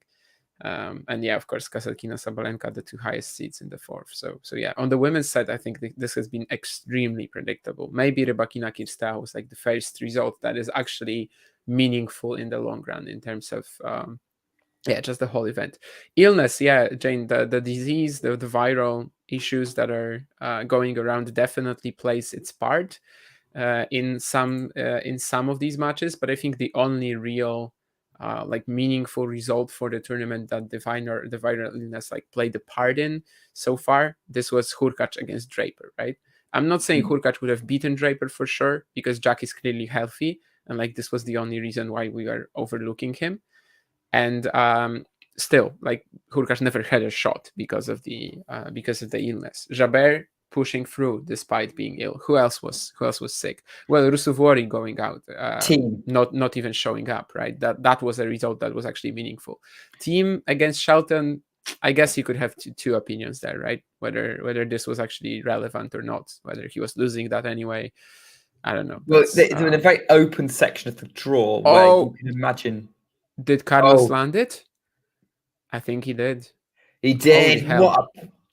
What a passing shot. And that's enough for Carlos Alcaraz to break Dan Evans and lead 4-2 in this fourth set. Yeah. And they're showing the close goal sort of on the screen, and it was really a close goal. Let me tell you that.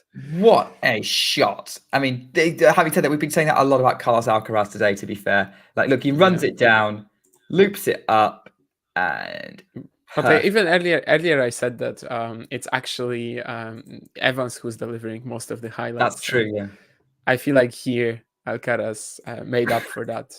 Evans just dropped his racket in disbelief. Jake, just give us any update. By the way, Jake, if you want to give us any updates on Wawrinka Sinner, go for it. But no pressure, mate, because I know you're working on it and you've probably got to do it for work as well. So don't mind. And by the way, Rublev's broken back against Rinderknecht, right? If I'm looking at the score right. Yes. You look confused there. I don't think you were watching it. No. I was, but then I started reading the chat. But I actually did not see the break. Yes, so partially that's true because I started watching the Alcaraz pass. Yeah, I got when you're trying to watch two different matches. You don't necessarily take in everything about both.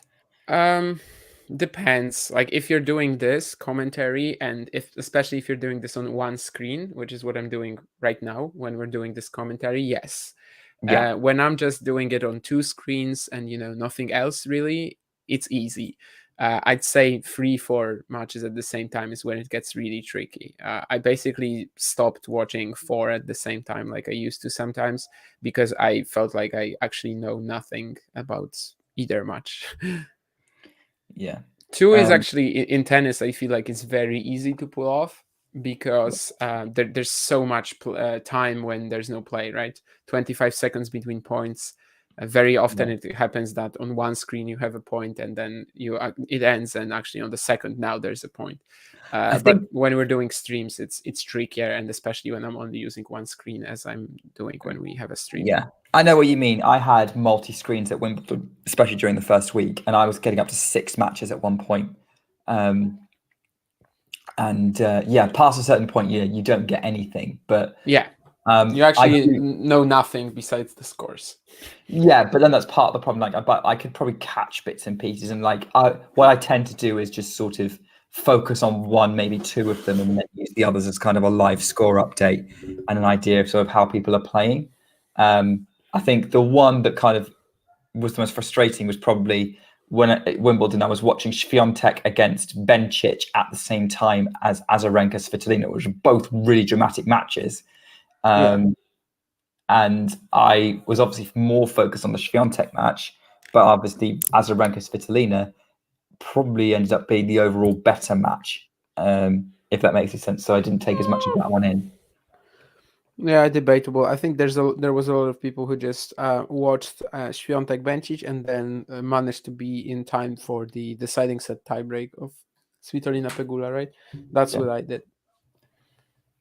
Yeah, it's Svitolina Azarenka. Svitolina Pegula. Svitolina, yeah, of course. Svitolina Pegula are playing today. That's why. Yeah, they are playing after this Alcaraz Evans match, which might not be on for too much longer. We'll probably end the stream after this match is done. Sort of take an earlier finish for this one. But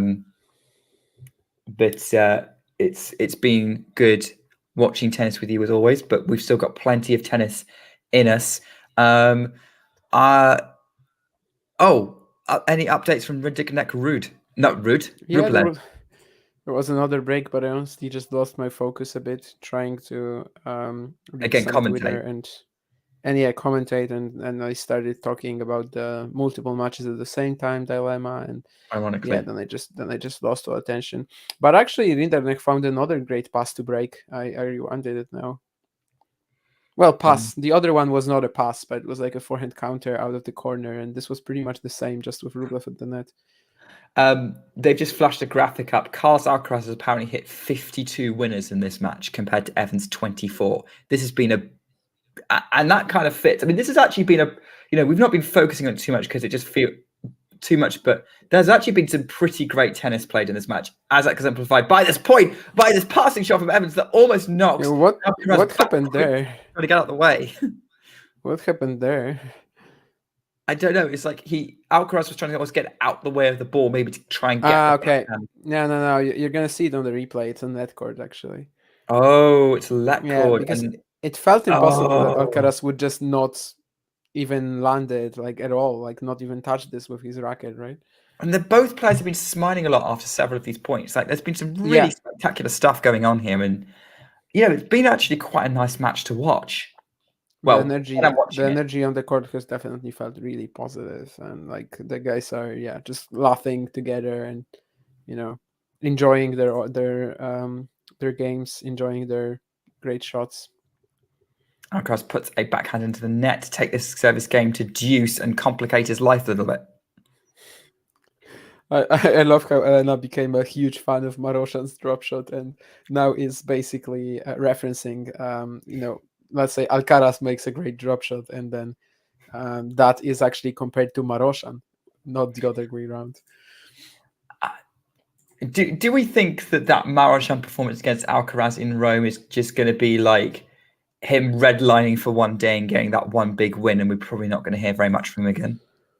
No, I mean, he since has broken the top 100. He played a phenomenal match against Gasquet here in the opening round.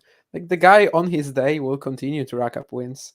I don't know if he's going to do it consistently, but yeah, throw him against the top seed, and there's always the chance that he's going to win.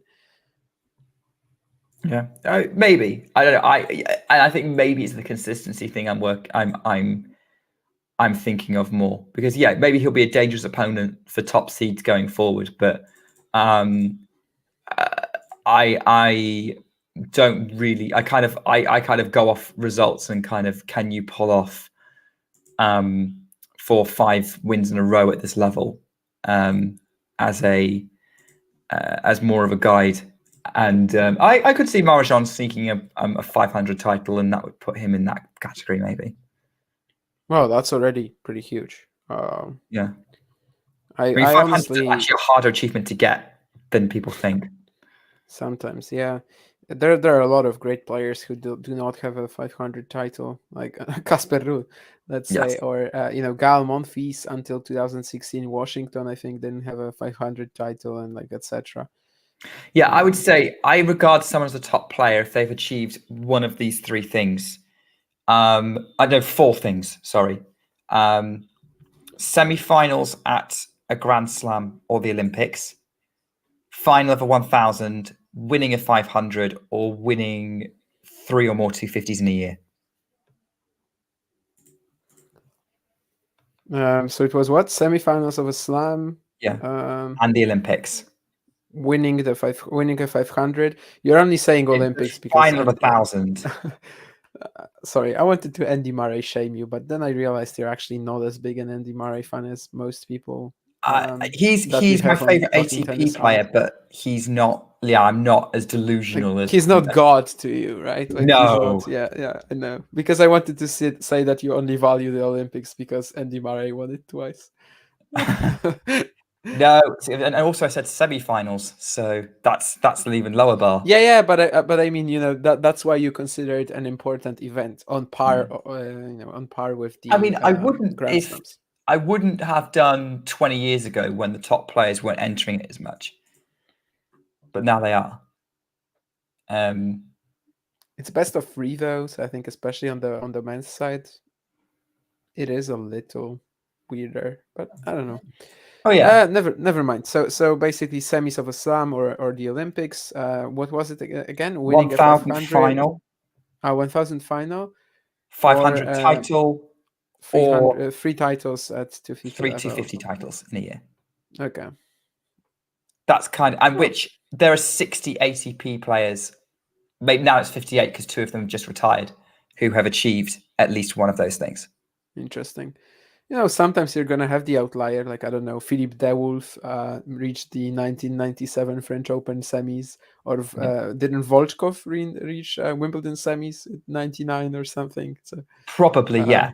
Sometimes you're gonna have some outliers for sure. Joachim Johansson, I think, reached US Open semis. Yeah, this is like top player. Like obviously, I'm talking like Yeah, I know. You're probably going to get if two of them play each other, it's going to be a good match. They're a threat to a top player on their day, but they can also put a run together. Yeah, so if we're talking about these sort of achievements, I would actually say it's more likely than not that Maroshan will not get them. However, I would love to see it. I just feel like these very ball-bashy sort of styles usually have a cap on them.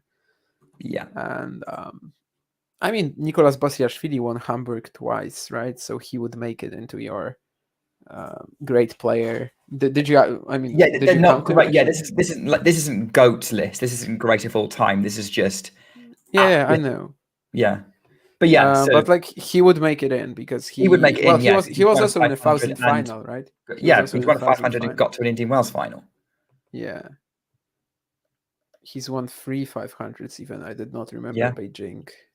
So yeah, he could put a run together. I mean, okay, he needs not often against the top players. So Jan-Lennard Struff became one of dangerous. your top players this year with the Madrid final. Yep, Struff has. Yep. Do you actually have a list of them? Like, I have them. Okay, interesting. That's interesting. Yes, I said that's how I know how many there are. I also have the same on the women's side. It's the same rule for the women. How many are there? Is it more or less? The same, actually. About the same. Okay. Yeah, Fernando Gonzalez Arana would be fulfilling it because he made the Australian Open final. And silver medals at the Olympics. True, yes. I'm not sure about the 500 level, honestly. We'll have to check that, but yeah, definitely with these Gonzalez, Gonzalez definitely fits that criteria. So when I do my sort of watch lists, it's kind of heavily influenced by that list of like, oh, this is a player's achieved this, therefore, that I want to. If there's 2 of them playing each other, I will probably watch it. It's that or someone I know is in really good form going in. Fernando Gonzalez apparently does not have a 500 title. However, he reached 2 ATP 1000 finals. So he is in on most of your criteria. Yeah, basically. He ticks a lot of boxes. Yeah, obviously top 10 ranking as well. Laszlo Djere ticks the list because he's won a 500. I think he won Rio. Oh, Rio, yeah, over Felix back in the day. Yes. 2019, when his parents died and he dedicated his title to them. Oh, it's a big story, of course. Yeah, often forgotten about. But yeah, I mean, I was thinking about there's actually not many players who have a 500 title as their biggest result in their career. True, because it's really tough to win at that level. Like even maybe lower hanging fruit like Rio and Hamburg are still tough. Yeah. Leonardo Mayer won Hamburg twice, and I think this was his only, right? And results that would qualify him for this. Yeah. Evo's now on my list. So he wasn't on my list before he won Washington, but he is now. Oh yeah, Washington. So, for example, Ivo Karlovic would not be on your list. He might have won. He might have won 3 250s. No. He lost Washington in a season. Final. It has to be in 1 year. He might have won 3. Let me check that. 2007, because he was actually. This is cool. This is a cool fun fact, and this is the only way he would qualify for your list. But in 2007, Ivo Karlovic was the only player, I think, who, along with maybe Federer, Nadal, along with Federer, I don't know if Nadal also qualified, but he was certainly the only player outside of the big 3 who won an ATP Tour title on clay, grass, and hard. Yeah, you're right. And actually, it was all in one season. Yeah, so winning. Yes, Yeah, so yeah, he would qualify based on that 2007 year. So just barely, just yeah, barely. Yeah, he saved for Sebastian the match Baez literally just against qualified because Monfils. he won Winston-Salem, and that's his Oh yeah, third of the year. yeah.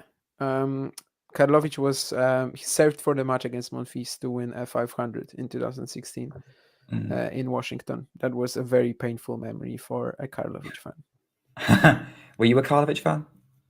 Absolutely. Around that time, I would say was my peak. 2015, 16. I was watching literally every Ivo Karlovic match. And Washington, he was playing. I think some of the best tennis of his life. That summer of 2016, he disappointed at Wimbledon. I think he maybe lost to Łukasz Lacko, but in any other event, he was ridiculous. And yeah, he just definitely was the better player over Monfils for almost 2 sets and totally blew it. Yeah, I've actually seen Karlovic live. He was the first I watched him play against Oh, against Wimbledon. you MF Eric. I mean, I haven't, I didn't, Really? and I really regret it. Yeah, It was there a match you won as well. There was never an opportunity to for me, and I'm so sorry, mate. I thought I only said it because I thought you would have seen him live. yeah, actually no. This is probably the only player that I really wanted to see live, and I didn't. So. Eleanor, just to answer your question, no, this is not an all-time list. This is just active players. So I delete people when they retire.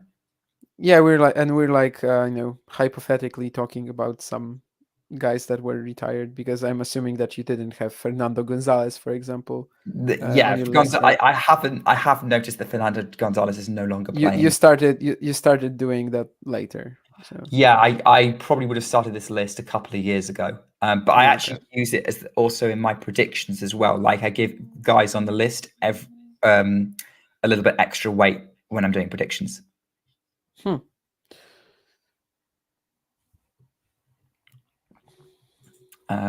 But only if they're in form.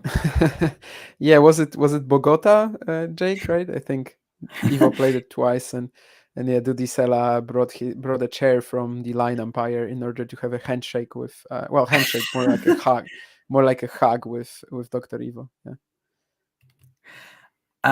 By the way, Carlos Alcaraz is serving for the match at 5-3 in the fourth set. So yeah, this was a match I marked because both guys are on the list, unsurprisingly. For Dan, it is kind of surprising, I suppose, just because he did it a month ago. Yeah, that's true. Hey, look, he's got a set against the world number one, and that's the current world number one, because obviously Djokovic is going to take over after this tournament, regardless. Regardless? Yeah. Because he just needed 5 points or something, right? Yeah, exactly. So Carlos cannot overtake him. Okay. Yeah. But in the race, it's still Alcaraz first, right?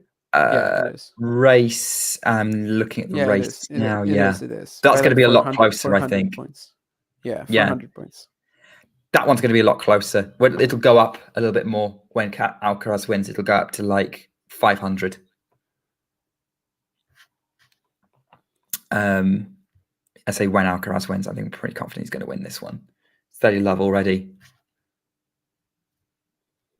on this match.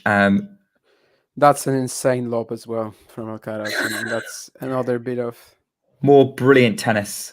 Yeah. From Carlos Alcaraz. And apart from yes, Elena, that's why I'm surprised by your niche matches of the day. But Damien's probably a better guide. But anyway, you've been right more often than I am with picking match of the day. Anyway, Alcaraz off the top of the net and long on his first attempt at a serve at match point. 40 love, second serve, 5-3.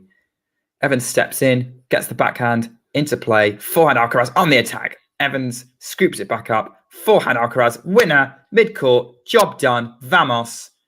Carlos Alcaraz wins 6-2, 6-3, 4-6, 6-3. And he moves to play Matteo Arnaldi in the fourth round. Another little tested, not as much as Djokovic was yesterday by Jere, but still a little bit of a tougher challenge for Alcaraz than today. And we will see, whether he will progress to another US Open title.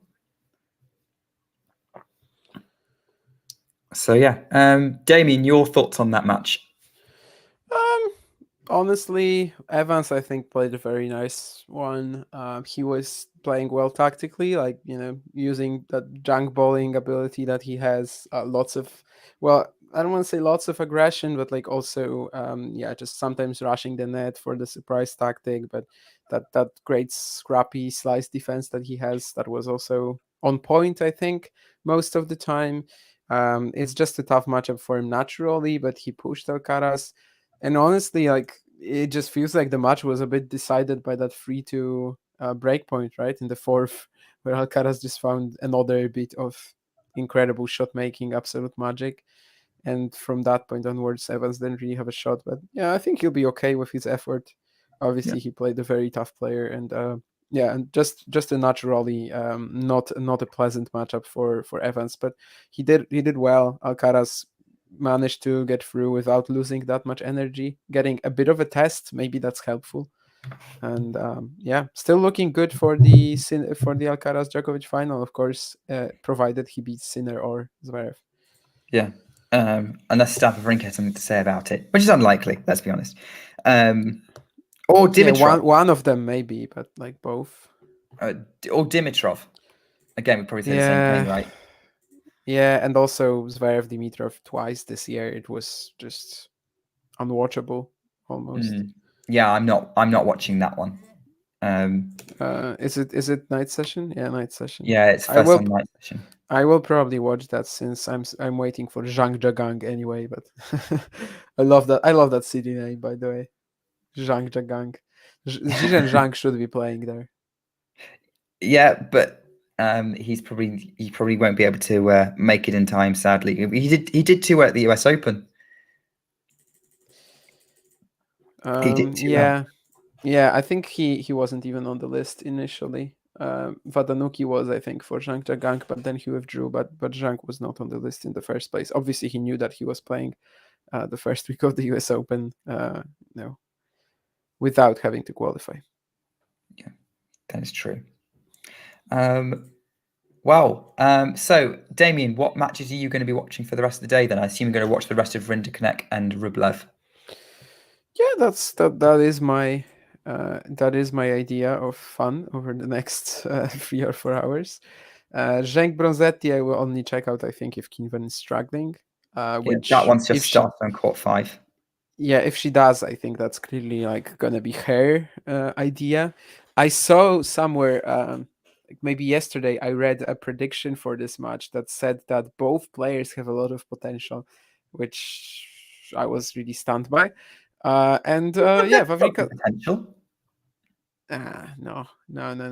I'm not buying that. Wawrinka Sinner, I'm only gonna tune into if it's like close. And Jari de Minor, I'll probably watch that. Svitolina Pegula, I will see. But yeah, mostly Rinderknech Rublev, especially now that Arthur has won the opening set. That's a match that I have to be on top of, and to see if he can keep going.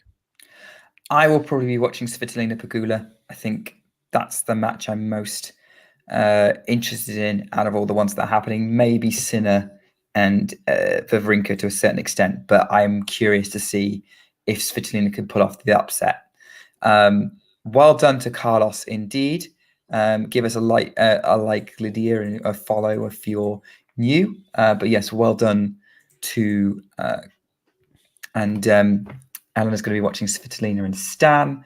I've just changed streams. It looks like the other stream option I've got is Rinderknech Rublev. Jane's asking, how is Rublev doing? You're the one with the eyes on the match. 6-3 2-all. I think Rinderknech was pretty good in the opening set. Perhaps not really as clean as usual. Like the base level of Rublev that is really high generally wasn't fully there. But he has all the time in the world to still return here. Like he it's the best of 5 format, right? A set does not have to mean the end of the world, but I am glad that Rinderknech is at least performing at a level that he showed against Berrettini in the opening round, because that was in the second round, because despite the ankle roll, like even before Berrettini's injury, I think that was perhaps Rinderknech's best match of the season. Okay. Well, whilst they might have all the time in the world, we do not, sadly. So thanks everyone for joining. Been absolutely brilliant watching this match with you all. I've had a ton of fun. Really, it's always good to be on these streams. Obviously, again, we won't be. There's no plans at the minute to cover the night session tonight. But there will be plenty of coverage across tomorrow. I go over the course of tomorrow, starting with the first serve, where we will wrap up everything from today and look forward to tomorrow. And then we'll probably get a few people popping in and out as the fourth round of the US Open gets underway. But I hope you enjoy the rest of the third round, which is concluding today, watching Sinistan, Svitolina, and Pegula, or Rinderknech, Rublev, and all the night session matches to come. Damien, it's been a blast. Thank you for coming on. Yeah, I just have to say that John should get a life, because he went out and he's like still retweeting something and like, you know, quote tweeting about my usage of the word scrappy. John, if you are listening to this, by the way, I don't think you are, but just get a life and go out to have fun in this bar. Don't think about us. But anyway, yeah, it was great fun to talk to you, Nick, and also to all of you guys in the chat. Good luck watching Sinner Stan, Jake, and yeah, good luck to your boy Jane. Although I'm personally rooting for Rinderknech, but still, good luck to your boy Rublev. And yeah, we'll see you. I'll see you guys, I guess, on the first serve today and tomorrow, and also on Monday, I think. And maybe there's gonna be some other commentary opportunities in the meantime. Yeah. All right. Well, we'll see you all very soon. Thanks for joining. Hope you enjoyed. See you later. Keep talking tennis. If you enjoyed this video, make sure you hit that like button. Don't forget to subscribe and click that notification bell so you don't miss out on all things tennis.